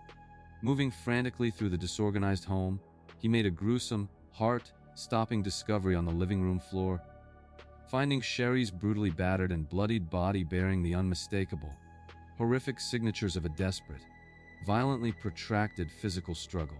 Forensic examiners and Ida homicide detectives arriving at the grim scene noted that the 29-year-old nurse had been savagely beaten, viciously bitten on the arm, and ultimately executed with 3 close-range gunshot wounds to the chest. To explain the unfathomable violence, investigators immediately fixated on the superficial evidence of a botched burglary. Noting that stereo equipment had been conspicuously stacked near the doorway, and the couple's BMW had been stolen from the garage, only to be found abandoned miles away. Despite the glaring inconsistencies of this theory, such as the bizarrely extreme overkill completely uncharacteristic of property thieves, and the highly specific, personal nature of the bite mark, detectives aggressively pushed the narrative of a home invasion gone disastrously wrong. The immediate investigation completely blinded itself to the psychological nuances of the crime scene, effectively ignoring the clear indicators of a deeply personal, rage-fueled assassination executed by someone who harbored a profound, intimate hatred for the victim. This horrific, bloody discovery on the living room floor permanently shattered the Retton family and the medical community, initiating a profoundly flawed, deeply compromised investigation that would allow a ruthless killer to hide comfortably behind a badge for decades. The brutal execution of a new-laid nurse inside her own home marked the definitive, terrifying point of no return, locking the truth away behind a wall of institutional arrogance and forcing a grieving family to fight an impossible battle against the very department charged with finding justice. For nearly 23 agonizing years, the investigation into Sherry Rasmussen's murder languished as a profoundly frustrating, institutionally protected cold case, characterized by ignored pleas and a stubborn adherence to the initially botched burglary theory. From the very beginning, Sherry's deeply distraught father, Nels Rasmussen, relentlessly pleaded with lead detectives to investigate Stephanie Lazarus, an active, duty Los Angeles Police Department officer who had previously dated John Ruetten and had exhibited a disturbing pattern of stalking and threatening Sherry before her death. Despite Nels physically presenting LAPD investigators with detailed accounts of Lazarus arriving at Sherry's hospital unannounced to intimidate her, and showing up at the couple's home to make ominous declarations, the department completely dismissed his agonizing concerns. The institutional bias of LAPD in the late 1980s actively shielded Lazarus from any legitimate scrutiny, as detectives fundamentally refused to consider the terrifying possibility that one of their own sworn officers could be capable of such extreme, premeditated savagery. Consequently, Lazarus was never formally interviewed as a suspect during the initial investigation, allowing her to seamlessly continue her law enforcement career, eventually rising through the ranks to become a highly decorated, respected detective in the specialized art theft detail. The physical evidence collected from the crime scene, including a crucial swab taken from the prominent bite mark on Sherry's arm, was unceremoniously sealed in an evidence locker, gathering dust while the victim's family suffered through decades of agonizing, unresolved grief. The monumental paradigm shift finally occurred in 2009 when LAPD cold case detectives, operating in a modernized era with vastly improved forensic protocols, reopened the file and decided to completely re-evaluate the foundational assumptions of the original 1986 investigation. By submitting the perfectly preserved bite mark swab for advanced DNA profiling, the laboratory delivered a paradigm-shattering revelation that instantly destroyed the 23-year-old botched burglary theory. The genetic profile extracted from the saliva unequivocally belonged to a female. Armed with this incontrovertible scientific fact, and completely untethered from the institutional blindness of the past, detectives immediately revisited the original case files, reading Nels Rasmussen's ignored pleas with fresh, horrified eyes and placing Stephanie Lazarus squarely in the crosshairs of a massive, deeply internal manhunt. The terrifying realization that a seasoned, fully armed homicide detective operating within their own headquarters was actually the architect of a brutal 1986 assassination forced the cold case unit to proceed with an unprecedented level of absolute, paralyzing secrecy. The climax of this deeply internal, high-stakes investigation unfolded with cinematic tension, requiring cold case detectives to meticulously orchestrate a covert trap to capture an apex predator who intimately knew every single police tactic in the book. Acknowledging the extreme danger of alerting Lazarus to their suspicions, investigators initiated a stealth operation to legally acquire her DNA. Eventually securing a discarded soda cup she had tossed into a public trash napkin during a routine shopping trip. When the State Crime Laboratory expedited the comparison and confirmed an absolute, mathematically irrefutable match between the decorated detective's saliva and the bite mark on Sherry Rasmussen's body, the investigative team meticulously prepared for the most crucial interrogation of their careers. On June 5, 2009, detectives approached Lazarus at her desk inside the heavily secured LAPD headquarters, casually requesting her immediate assistance with an ongoing art theft investigation involving a suspect detained in the basement lockup. Completely unsuspecting and stripped of her firearm due to standard jail protocols, Lazarus willingly followed her colleagues down the hall into a cramped, windowless interrogation room, utterly unaware that she was walking directly into a perfectly designed, inescapable snare. The ensuing, highly psychological interview began with mundane departmental pleasantries before the lead detectives masterfully pivoted the conversation, slowly and agonizingly introducing the name of John Ruetten and the 1986 murder of his wife into the dialogue. As the horrifying reality of the situation slowly dawned on the veteran detective, the recorded footage captured her desperate, completely transparent attempts to feign memory loss, deflecting direct questions with nervous laughter, and repeatedly claiming a bizarre amnesia regarding her former lover's murdered wife.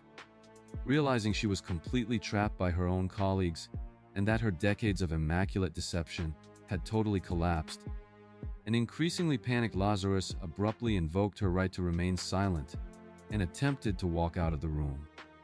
Before she could cross the threshold and disappear back into the safety of the precinct corridors, detectives firmly placed their own colleague under arrest, formally charging the highly decorated officer with the first-degree murder of Sherry Rasmussen. The sheer shock of an active LAPD detective being escorted out of headquarters in handcuffs for a cold case homicide sent massive, unprecedented shockwaves through the entire department, utterly devastating the morale of officers who had worked alongside a monster for decades. The subsequent legal proceedings systematically dismantled the esteemed reputation of Stephanie Lazarus, culminating in a highly publicized, deeply emotional trial in 2012 that laid bare the catastrophic failures of the initial 1986 police investigation. During the grueling trial, the prosecution presented an insurmountable mountain of evidence, combining the absolute infallibility of the DNA match with deeply disturbing excerpts from Lazarus's own personal journals, which highlighted her obsessive, unhinged infatuation with John Ruetten. Her defense team desperately attempted to argue that the vital DNA evidence had been corrupted or tampered with over the intervening decades, a narrative that completely disintegrated under the rigorous, scientific testimony provided by state forensic experts, who confirmed the sample's pristine integrity. After confronting the overwhelming biological truth and the chilling reality of her calculated betrayal, the jury required only a few days of deliberation to return a definitive, unanimous verdict of guilty on the charge of first-degree murder. The presiding judge subsequently sentenced the 52-year-old disgraced detective to 27 years to life in a state penitentiary, effectively ensuring that she would spend her twilight years incarcerated by the very legal system she had cynically manipulated to cover her tracks. For Nels Rasmussen and his deeply traumatized family, the conviction provided a profound, deeply solemn vindication, formally acknowledging that their initial suspicions were entirely correct and holding the corrupt institution accountable for 23 years of agonizing, willful blindness. The resolution of this case stands as a stark, horrifying testament to the absolute dangers of institutional bias, proving that even those trusted to uphold the law are fully capable of executing heinous, premeditated evil when consumed by pathological jealousy. While Lazarus utilized her badge and insider knowledge to expertly deflect suspicion and hide within the very headquarters investigating her, she ultimately committed a highly localized, deeply personal crime of passion. The terror she inflicted upon a single household was entirely devastating, yet it pales in comparison to the sheer geographic scale and methodical, long-term horror inflicted by a serial predator who turns an entire region into his personal hunting ground. As we transition from a localized tragedy to a widespread, systematic nightmare, we must examine a highly calculated attacker who terrorized multiple Northern California counties for 15 years, meticulously engineering his assaults while hiding behind a quiet university job.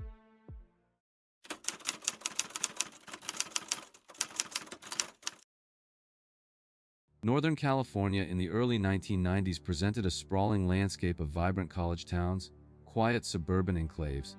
and bustling professional hubs that fostered a profound sense of regional security and optimism. Communities like Rohnert Park, Davis, and Chico were heavily populated by independent young women, university students, and burgeoning professionals who relished the freedom of living securely in their own apartments and single-family homes. The sun-drenched, relaxed atmosphere of the Pacific Coast effectively masked the grim reality that a highly organized, intensely observant predator was actively utilizing this idyllic backdrop as a personal hunting ground. This individual did not exist on the fringes of society as a transient drifter, but rather moved seamlessly through these communities, utilizing a facade of absolute, unremarkable normalcy to camouflage his meticulous surveillance. He spent countless hours blending into the background, studying the daily routines, the security habits, and the vulnerabilities of the women he coldly selected as his future targets. For the residents of these Northern California towns, the evenings were characterized by studying, socializing, and retiring to the supposed absolute safety of their private sanctuaries, completely unaware of the monstrous threat lurking just outside their windows. They locked their doors and went to sleep with the fundamental expectation that their homes would protect them from the dangers of the outside world, an expectation that was about to be violently and systematically shattered. The predator possessed an intimate understanding of residential layouts and law enforcement response times, ensuring his incursions would be executed with terrifying precision and zero immediate interference. The sheer normalcy of the victims' lives stood in stark, horrifying contrast to the calculated, deeply depraved darkness that was preparing to breach their thresholds. This devastating intersection of innocent domesticity and premeditated evil would soon birth one of the most prolific and elusive serial offenders in the history of the state, irrevocably altering the behavioral fabric of countless neighborhoods. The definitive, violent rupture of this regional tranquility commenced in 1991, when the predator initiated his terrifying campaign in Rohnert Park, abruptly transforming peaceful residential dwellings into confined chambers of psychological and physical torture. The assailant established a highly specific, deeply chilling modus operandi, consistently breaking into the homes of his victims under the cover of darkness, aggressively waking them by blinding them with a high-powered flashlight, and immediately asserting total dominance through the use of a firearm. He was not a rapid,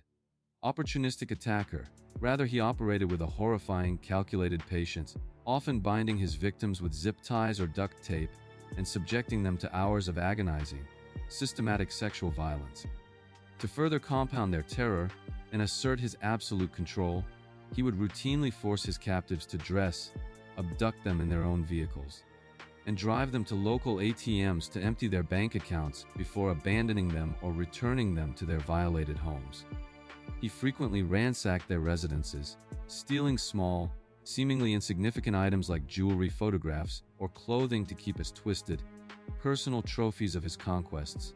while simultaneously issuing chilling threats that he would return and murder them if they contacted the police. This extreme, protracted methodology inflicted profound, lasting psychological trauma upon the survivors, who were forced to endure unimaginable degradation while believing every single second might be their absolute last. As these methodical, terrifyingly similar home invasions began to multiply across the region, local law enforcement agencies quickly realized they were not dealing with isolated incidents of localized violence, but rather a highly sophisticated serial offender. The realization that a single architect of such vast, organized devastation was actively operating within their jurisdiction sent immediate, paralyzing shockwaves through the various police departments, who quickly dubbed the elusive phantom the Norcal Rapist. This initial sequence of brutal assaults marked the horrifying point of no return for Northern California, initiating a sprawling, desperate manhunt for a monster who left behind devastated lives and microscopic biological signatures, but absolutely no traditional investigative trail. The sudden, violent escalation of his crimes proved that the predator was actively refining his terrifying craft, preparing to expand his geographic reach and plunge multiple counties into a state of perpetual, agonizing fear. For the next 15 years, the Norcal rapist orchestrated a sprawling, systematic reign of terror that spanned across 6 different Northern California counties, leaving a trail of shattered lives and deeply frustrated law enforcement task forces in his wake. Between 1991 and 2006, the assailant successfully executed his meticulously planned home invasions in Rohnert Park, Vallejo, Martinez, Davis, Chico, and Sacramento,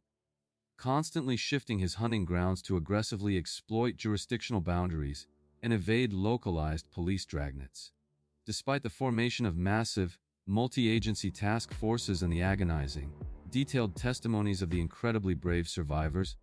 traditional investigative techniques consistently slammed into an impenetrable brick wall of dead ends and false leads. Detectives possessed a flawless, genetically dense DNA profile expertly extracted from the various crime scenes, which conclusively linked at least 9 separate brutal assaults to one single, unidentified male perpetrator. However, every routine query processed through the National CADAS database returned an absolutely maddening, negative result, definitively proving that the highly organized attacker had never been convicted of a felony offense that would require his genetic inclusion in the system. Following a particularly brutal assault in 2006, the Norcal rapist abruptly and inexplicably vanished from the law enforcement radar, initiating a decades-long dormant period that left investigators completely baffled, agonizing over whether the predator had died, relocated entirely, or simply aged out of his violent compulsions. As the years stretched into decades, the physical evidence remained carefully preserved in frozen state archives, while the survivors were forced to navigate their profoundly altered lives, perpetually looking over their shoulders and waiting for a monster who seemingly ceased to exist. The case files transitioned into legendary, deeply frustrating cold cases, utilized as teaching tools for new generations of detectives who could only hope that future scientific advancements would eventually provide the name missing from the immaculate genetic blueprint. The monumental investigative paradigm shift finally materialized in 2018 when detectives, profoundly inspired by the groundbreaking capture of the Golden State Killer,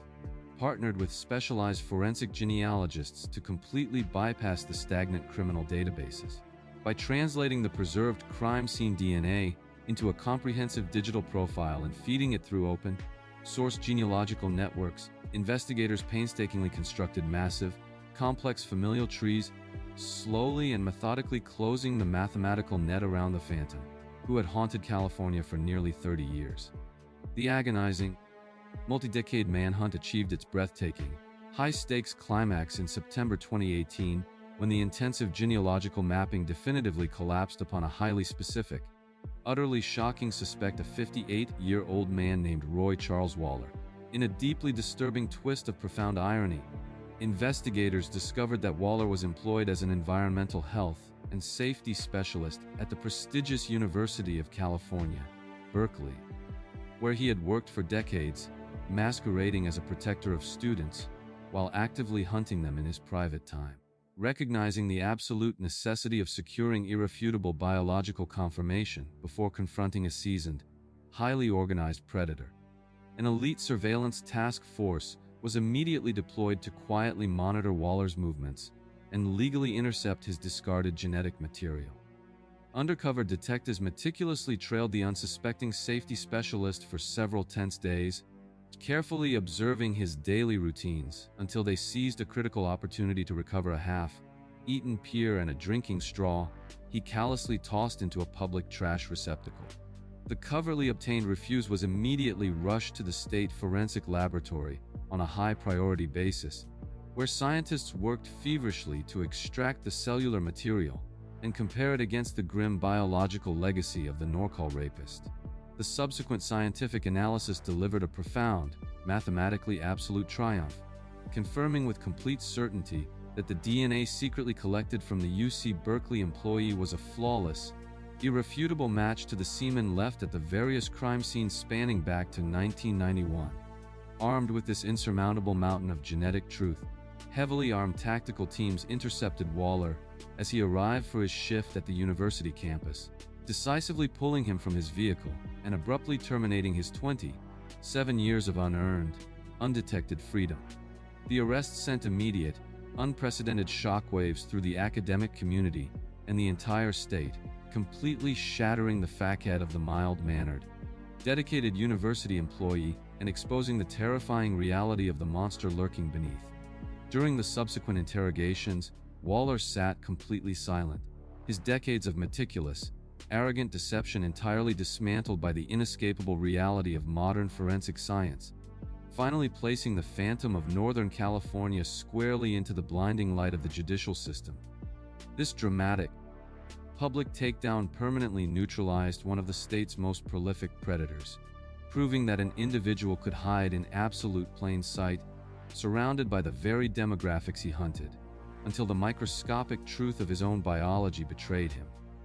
The subsequent legal proceedings against Roy Charles Waller systematically laid bare the sheer, horrifying magnitude of his crimes, culminating in a deeply emotional, monumental trial that convened in Sacramento during the autumn of 2020. During the extensive legal battle, the prosecution presented an utterly overwhelming, multifaceted case, combining the absolute infallibility of the DNA matches with the agonizing, incredibly courageous testimonies of the survivors, who finally had the opportunity to face their tormentor in open court. The defense's desperate, highly improbable attempts to challenge the integrity of the genetic evidence or the memories of the victims completely disintegrated under the sheer weight of the scientific data and the haunting, consistent recollections of the women who survived his torture. After meticulously reviewing decades of carefully preserved evidence, the jury required only a few hours of deliberation to return a definitive, unanimous verdict, finding Waller guilty on 46 separate felony counts, including multiple charges of rape, kidnapping, and burglary. The presiding judge subsequently handed down a staggering, symbolic sentence of 897 years to life in a state penitentiary, effectively ensuring that the 60-year-old architect of so much suffering would never again experience a single day of freedom, completely isolated behind concrete walls. For the numerous survivors who had endured nearly 3 decades of agonizing uncertainty and trauma, the definitive conviction provided a profound, deeply solemn sense of justice, permanently removing the suffocating shadow of the Norcal rapist from their lives. The resolution of this massive investigative puzzle stands as a grim testament to the absolute tenacity of cold case detectives and the revolutionary power of genetic genealogy, demonstrating that even the most disciplined predators cannot permanently outrun their own biological footprints. The terrifying reality of Waller's case lies in his chilling ability to seamlessly compartmentalize his life, utilizing his respected position in academia to project an aura of absolute safety while operating as an apex predator in the dark.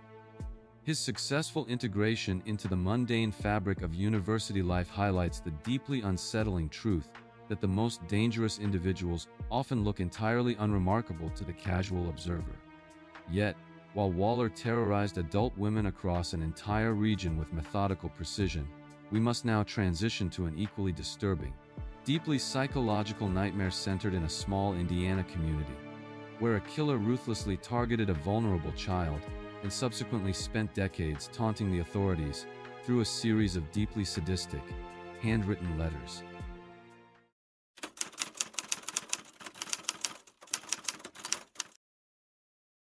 Fort Wayne, Indiana in the spring of 1988 was a quintessential Midwestern city where working-class neighborhoods operated with an inherent, unspoken trust among residents, allowing children the freedom to roam and play without constant parental supervision. 8-year-old April Tinsley was a bright, energetic, and deeply trusting first grader who encapsulated the absolute innocence of her community, known for her vibrant personality and a smile that effortlessly charmed her family and neighbors. On the chilly afternoon of April 1, 1988, which tragically coincided with Good Friday, April was simply enjoying a day off from school, playing with a small group of friends in her familiar, residential neighborhood. The child made the seemingly mundane, harmless decision to briefly separate from her companions to walk a short distance to a friend's house to retrieve a forgotten umbrella, a minor errand that should have taken mere minutes. The streets of Fort Wayne were bustling with the typical daytime activities of a holiday weekend, projecting an absolute aura of suburban safety that completely masked the lethal, predatory danger actively circling the vulnerable young girl. For her mother, Janet Tinsley, the afternoon was characterized by the routine comfort of knowing her daughter was playing just blocks away within a neighborhood they had always considered a deeply secure, protective environment. There was absolutely no conceivable forewarning that this incredibly minor deviation from her friends would expose the 8-year-old to a highly calculating monster who was actively hunting in the broad daylight of a residential street. The idyllic promise of her childhood and the foundational security of the Fort Wayne community were about to be violently, abruptly extinguished, plunging the city into a state of collective, agonizing terror. April's solitary walk down the sidewalk marked the absolute final moment of her innocent life, initiating a profoundly devastating nightmare that would completely consume the region. The sheer normalcy of her final afternoon stands in stark, horrifying contrast to the unimaginable brutality that was about to unfold just out of sight from her protective community. The agonizing rupture of this community's peace occurred when the afternoon slowly transitioned into evening and April failed to return home, instantly triggering a frantic, localized search that rapidly escalated into a massive police mobilization. The sudden, inexplicable disappearance of an 8-year-old girl in broad daylight completely shattered the neighborhood's illusion of safety, prompting hundreds of desperate volunteers and law enforcement officers to scour alleys, abandoned buildings, and nearby wooded areas. The suffocating uncertainty stretching over the Easter weekend violently crashed into a deeply horrific reality 3 days later, on April 4, 1988, when a civilian discovered the child's lifeless body, discarded in a drainage ditch in neighboring DeKalb County, located roughly 20 miles from her home. Forensic examiners arriving at the grim, rural scene were confronted with the devastating truth that the little girl had been subjected to a horrific sexual assault before being suffocated to death, indicating an attacker fueled by profound, unspeakable depravity. The medical examiner's findings painted a grim picture of her final hours, confirming that she had fought valiantly against an overwhelmingly powerful adversary who possessed absolutely no regard for human life. Despite the chaotic and heartbreaking nature of the discovery, the perpetrator had inadvertently left behind microscopic biological evidence, completely unaware that these cellular signatures would eventually become the ultimate instrument of his own destruction decades later. The brutal, unprovoked abduction and slaughter of a local child sent immediate, terrifying shockwaves throughout Fort Wayne, fundamentally altering the behavioral fabric of the city as terrified parents abruptly restricted their children indoors and armed themselves against a phantom predator. Law enforcement agencies were placed under immense, immediate pressure by a panicked public demanding swift justice for the stolen child. Investigators were left staring into a completely baffling, terrifying void, a deeply beloved 8-year-old abducted from her own street with no witnesses, no immediate suspect profile, and a killer who had seemingly vanished into the ether. This horrific discovery in the rural ditch marked the definitive, agonizing point of no return for the community, officially launching a relentless, deeply frustrating pursuit of justice that would be characterized by decades of psychological torment. For the subsequent 30 years, the investigation into April Tinsley's murder devolved into one of the most infamously terrifying and psychologically manipulative cold cases in American history, largely due to the killer's incredibly sadistic compulsion to taunt the authorities and the community. In 1990, the chilling silence was abruptly broken when the murderer left a deeply disturbing, handwritten message scrawled across a barn door not far from where April's body had been discovered, boasting about the killing and explicitly threatening to strike again. The sheer psychological terror inflicted by this message escalated to an absolutely unfathomable level in 2004, when the killer boldly distributed a series of horrifyingly graphic, handwritten notes and Polaroid photographs of a male lower anatomy, leaving them on young girls' bicycles scattered throughout Fort Wayne neighborhoods. Accompanying these deeply depraved, threatening letters were used condoms, which the killer deliberately utilized as a twisted mechanism to mock law enforcement, completely unaware that he was eagerly handing over the very DNA evidence that would solidify his doom. The state crime laboratory quickly extracted the genetic profile from the discarded prophylactics and confirmed an absolute, undeniable mathematical match to the biological evidence recovered from April's body in 1988, definitively proving the monster was still actively prowling the streets. Despite possessing this flawless genetic blueprint, detectives were deeply frustrated when routine queries processed through the National CODIS database consistently returned negative results, indicating the highly organized predator had miraculously avoided any subsequent felony convictions. The absolute audacity of an uncaught child murderer, leaving explicit threats on the bicycles of other children, created an atmosphere of pure hysteria within the local population. Law enforcement agencies utilized every traditional investigative tool at their disposal, analyzing the handwriting, consulting behavioral profilers, and heavily publicizing the case on national television. Yet the perpetrator remained an elusive, faceless phantom protected by the limitations of 20th century databases. Task forces dedicated entire careers to deciphering the taunting letters, hoping the killer's profound arrogance would eventually lead to a fatal operational mistake. The psychological toll on the city was immeasurable, as residents were forced to navigate a profoundly altered reality, constantly looking over their shoulders and waiting for a highly active, boldly communicative serial killer to fulfill his terrifying promises. The monumental, high-stakes climax of this multi-decade psychological nightmare finally materialized in 2018 when investigators, deeply desperate to end the killer's reign of terror, employed the revolutionary science of investigative genetic genealogy. By translating the killer's perfectly preserved DNA into a digitized profile and navigating open-source genealogical networks, specialized forensic genealogists constructed massive, complex familial trees, slowly and methodically closing the mathematical net around the perpetrator.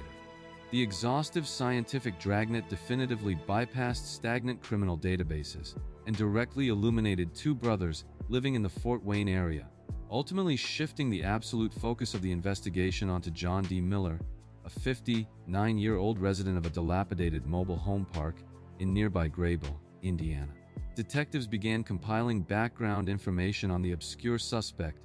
noting his proximity to the original crime scenes and quietly building a circumstantial profile that perfectly aligned with the forensic data.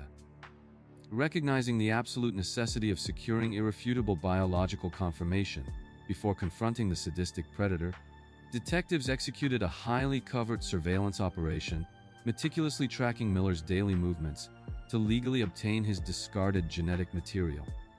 Investigators maintained strict operational secrecy, carefully watching his residence until they successfully recovered used condoms from his household trash, a deeply ironic twist of fate considering the exact mechanism he had previously utilized to taunt them. The State Forensic Laboratory expedited the microscopic analysis of the refuse, treating the severely contaminated items with the utmost urgency to secure the final piece of the puzzle. The resulting data delivered a profound, mathematically absolute triumph, confirming that the DNA secretly collected from the mobile home park resident was a flawless match to the biological evidence left on April Tinsley in the terrorizing notes. On July 15, 2018, seasoned detectives knocked on the door of Miller's extremely cluttered residence, calmly asking the unsuspecting senior citizen if he understood why law enforcement had finally arrived at his doorstep. In a chilling, deeply anticlimactic moment that completely shattered 3 decades of terrifying mystique, Miller simply looked at the officers and casually uttered the 2 words they had waited 30 years to hear. April Tinsley, pulling the monster directly into the blinding light of the judicial system. The subsequent legal resolution of John Miller's deeply depraved crimes provided a stark, highly anticipated conclusion to an agonizing saga that had permanently scarred the Fort Wayne community and fundamentally altered the lives of the Tinsley family. In December 2018, faced with an insurmountable mountain of irrefutable genetic evidence, and his own starkly recorded admissions, Miller officially pleaded guilty to the charges of murder and child molestation in a calculated legal maneuver designed to completely avoid the possibility of the death penalty. During the deeply emotional sentencing hearing, Janet Tinsley finally had the agonizing opportunity to face the man who had mercilessly slaughtered her 8-year-old daughter. Delivering a powerful impact statement while the killer sat completely devoid of any visible remorse. The proceedings highlighted the utter devastation inflicted upon a family that was forced to endure 30 years of public taunting by the very individual responsible for their darkest nightmare. The presiding judge subsequently handed down a definitive sentence of 80 years in a state penitentiary, effectively guaranteeing that the 60-year-old predator would spend the absolute entirety of his remaining natural life completely isolated behind concrete and steel. For the deeply traumatized residents of Indiana, the conviction provided a profound, deeply solemn sense of justice, permanently silencing the horrific taunts and removing the suffocating shadow of the phantom who had terrorized multiple generations of children. Law enforcement officials, who had dedicated their entire careers to the Tinsley case, were finally able to close the darkest chapter of their departmental history. The terrifying reality of the John Miller case lies in the sheer, unadulterated sadism of a killer who not only committed an unspeakable atrocity against a child, but actively weaponized the resulting grief to inflict maximum psychological torture upon a grieving city. Yet, as we prepare to examine the final, deeply harrowing narrative of our film, we must confront another heartbreaking tragedy involving a young girl abducted in broad daylight from a public space. We now pivot our focus to the damp terrain of Washington State in 1986, where a seemingly impossible mystery surrounding a 12-year-old's disappearance was ultimately solved by the brilliant, stealthy collection of a single, discarded napkin from a local diner.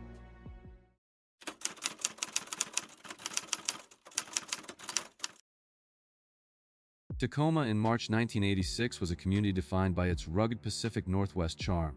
where sprawling municipal parks served as natural extensions of the suburban backyard for local families. 12-year-old Michelle Welch perfectly embodied the innocence and burgeoning responsibility of early adolescence, known to her family and friends as a deeply caring, protective older sister with a radiant, trusting personality. On the crisp, overcast morning of March 26, the spring break holiday provided Michelle with the perfect opportunity to take her two younger sisters to the heavily forested expanse of Puget Park for a day of outdoor exploration. The park was a beloved local fixture, offering a vast playground and deeply wooded trails that completely masked any inherent dangers beneath a canopy of towering evergreens and dense, damp foliage. For the Welch parents, the decision to allow their daughters to spend the day at the neighborhood park was entirely routine, reflecting the profound, unquestioned trust that characterized suburban parenting during that era. Michelle took her role as the temporary guardian incredibly seriously, diligently watching over her siblings as they navigated the playground equipment and enjoyed the freedom of their school vacation. Around 10:00 a.m., the responsible 12-year-old made the practical decision to briefly leave her sisters at the park while she rode her bicycle the short distance back to their house to prepare sandwiches for a picnic lunch. She instructed her younger siblings to remain exactly where they were, promising to return swiftly with the food so they could continue their carefree day under the Washington sky.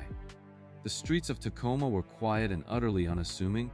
projecting a false aura of absolute security as the young girl pedaled her bike through the familiar neighborhoods toward her home. There was absolutely no conceivable forewarning that this deeply mundane, loving act of sibling care would intersect with a highly predatory force actively hunting within the seemingly safe boundaries of the municipal park. The profound normalcy of this spring morning stood in stark, horrifying contrast to the unimaginable darkness that was quietly positioning itself to strike, permanently shattering the idyllic foundation of the Welch family and the broader community. The peaceful tranquility of the spring afternoon violently ruptured when Michelle returned to Puget Park with the prepared lunches, only to discover that her younger sisters had wandered away from their designated meeting spot to use a nearby restroom facility. Seeking to quickly locate them, Michelle chained her bicycle to a park fixture, set the brown paper bag containing their sandwiches on a nearby table, and descended into the dense, rugged trails of the park's gulch to search for the younger girls. When her sisters eventually returned to the picnic area and found only the chained bicycle and the abandoned lunches, a creeping, unsettling confusion quickly escalated into a frantic panic as they scoured the immediate vicinity for their older sister. After hours of fruitless searching and mounting terror, the younger girls managed to contact their mother, who immediately alerted the Tacoma Police Department, instantly triggering a massive, desperate mobilization of law enforcement and citizen volunteers across the heavily wooded terrain.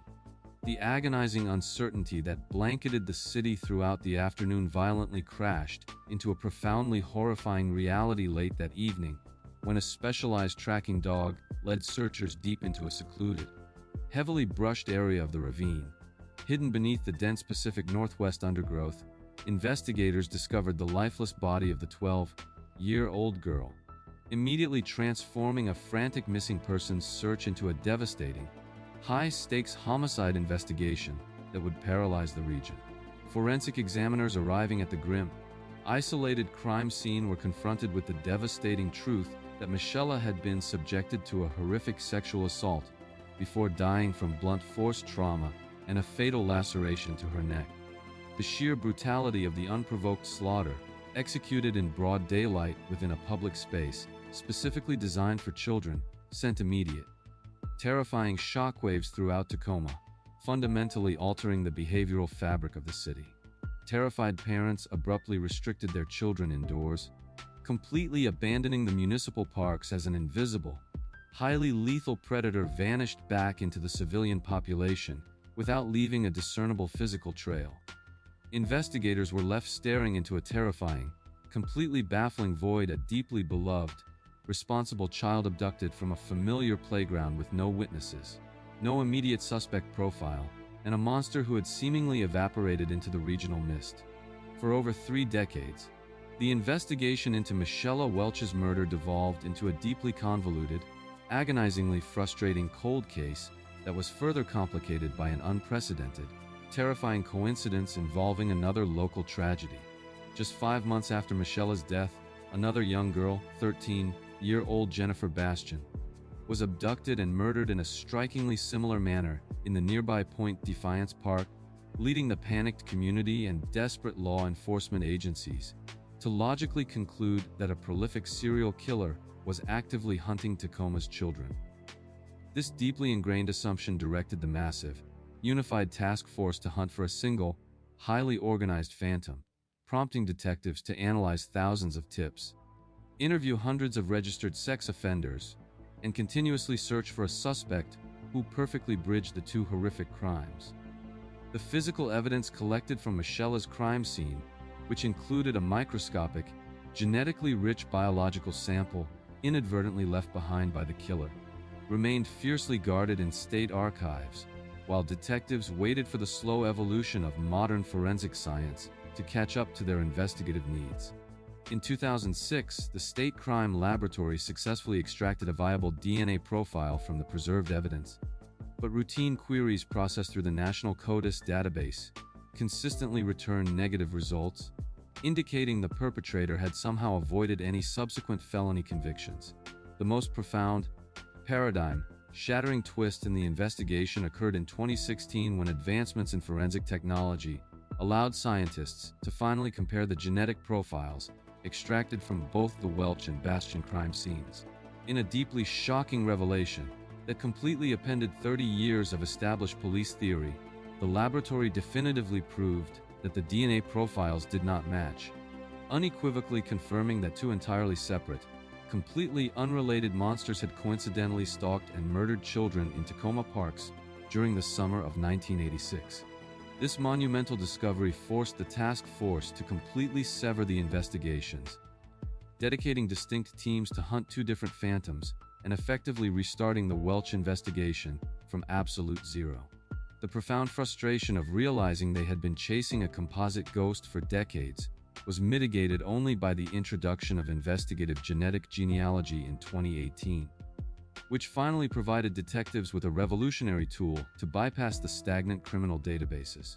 By translating the killer's preserved DNA into a digitized profile and navigating open-source genealogical networks, specialized forensic genealogists began constructing massive, complex familial trees, methodically closing the mathematical net around a highly specific branch of a local family.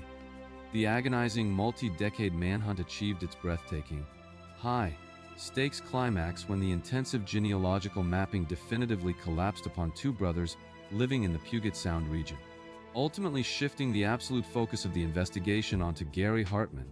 a 66-year-old resident of Lakewood, Washington. Digging into Hartman's background, investigators made a deeply disturbing discovery. He had been employed for decades as a community nurse specialist at Western State Hospital, masquerading as a dedicated, compassionate healthcare provider while harboring the darkest, most depraved secret imaginable. Recognizing the absolute necessity of securing irrefutable biological confirmation before confronting a seasoned professional who had successfully evaded detection for 32 years, detectives initiated a highly organized, stealthy surveillance operation to monitor his daily routines. For several tense weeks in the early summer of 2018,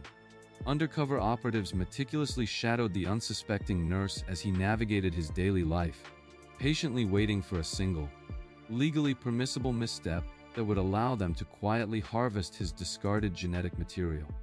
The definitive climax of this covert operation materialized in June, when an undercover detective followed Hartman into a local diner,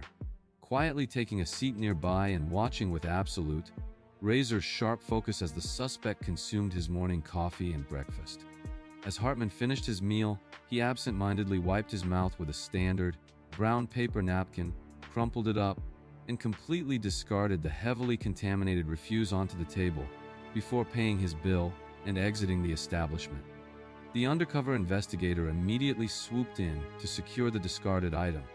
carefully treating the fast food napkin as the absolute key to unlocking a 32-year-old atrocity and delivering it directly to the state crime laboratory on an expedited, high-priority basis. The subsequent scientific analysis delivered a profound, mathematically absolute trial, confirming with complete certainty that the DNA secretly collected from the diner napkin was a flawless, irrefutable match to the biological evidence left at the Puget Park crime scene in 1986. Armed with this insurmountable mountain of genetic truth, heavily armed officers intercepted Gary Hartman during a routine traffic stop, decisively placing the completely stunned nurse in handcuffs and abruptly terminating his 3 decades of unearned, undetected freedom. The arrest sent immediate, unprecedented shockwaves through the Washington healthcare community and the entire state, completely shattering the facade of the mild-mannered public servant and dragging the monster directly into the blinding, unforgiving light of the judicial system. The subsequent legal proceedings against Gary Hartman systematically dismantled his lifelong facade of normalcy, culminating in a highly anticipated, emotionally charged trial that officially commenced in the early months of 2022.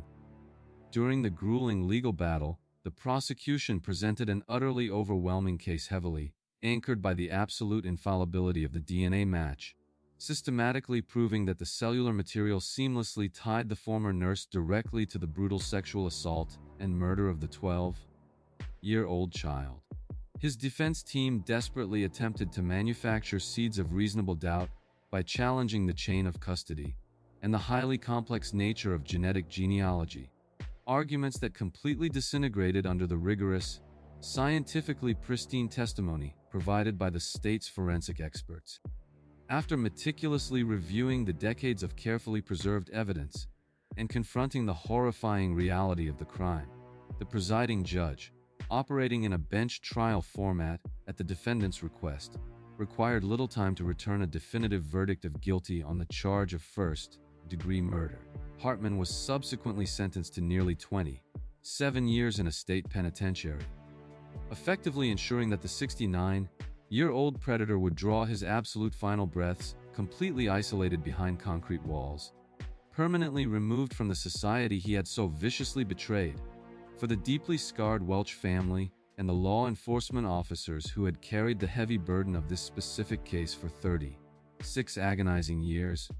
The definitive conviction provided a profound, deeply solemn sense of justice and long-awaited closure. Tragically, Michela's father had passed away before seeing the monster brought to justice, but her mother and sisters were finally able to experience the formal, legal vindication of the little girl who had merely tried to protect and care for them. The resolution of this massive investigative puzzle stands as a grim testament to the absolute tenacity of cold case detectives and the revolutionary power of modern science, demonstrating that even a discarded paper napkin holds enough profound truth to topple a decades-old lie. The terrifying reality of Hartman's case lies in his chilling ability to seamlessly compartmentalize his extreme violence, hiding behind a trusted,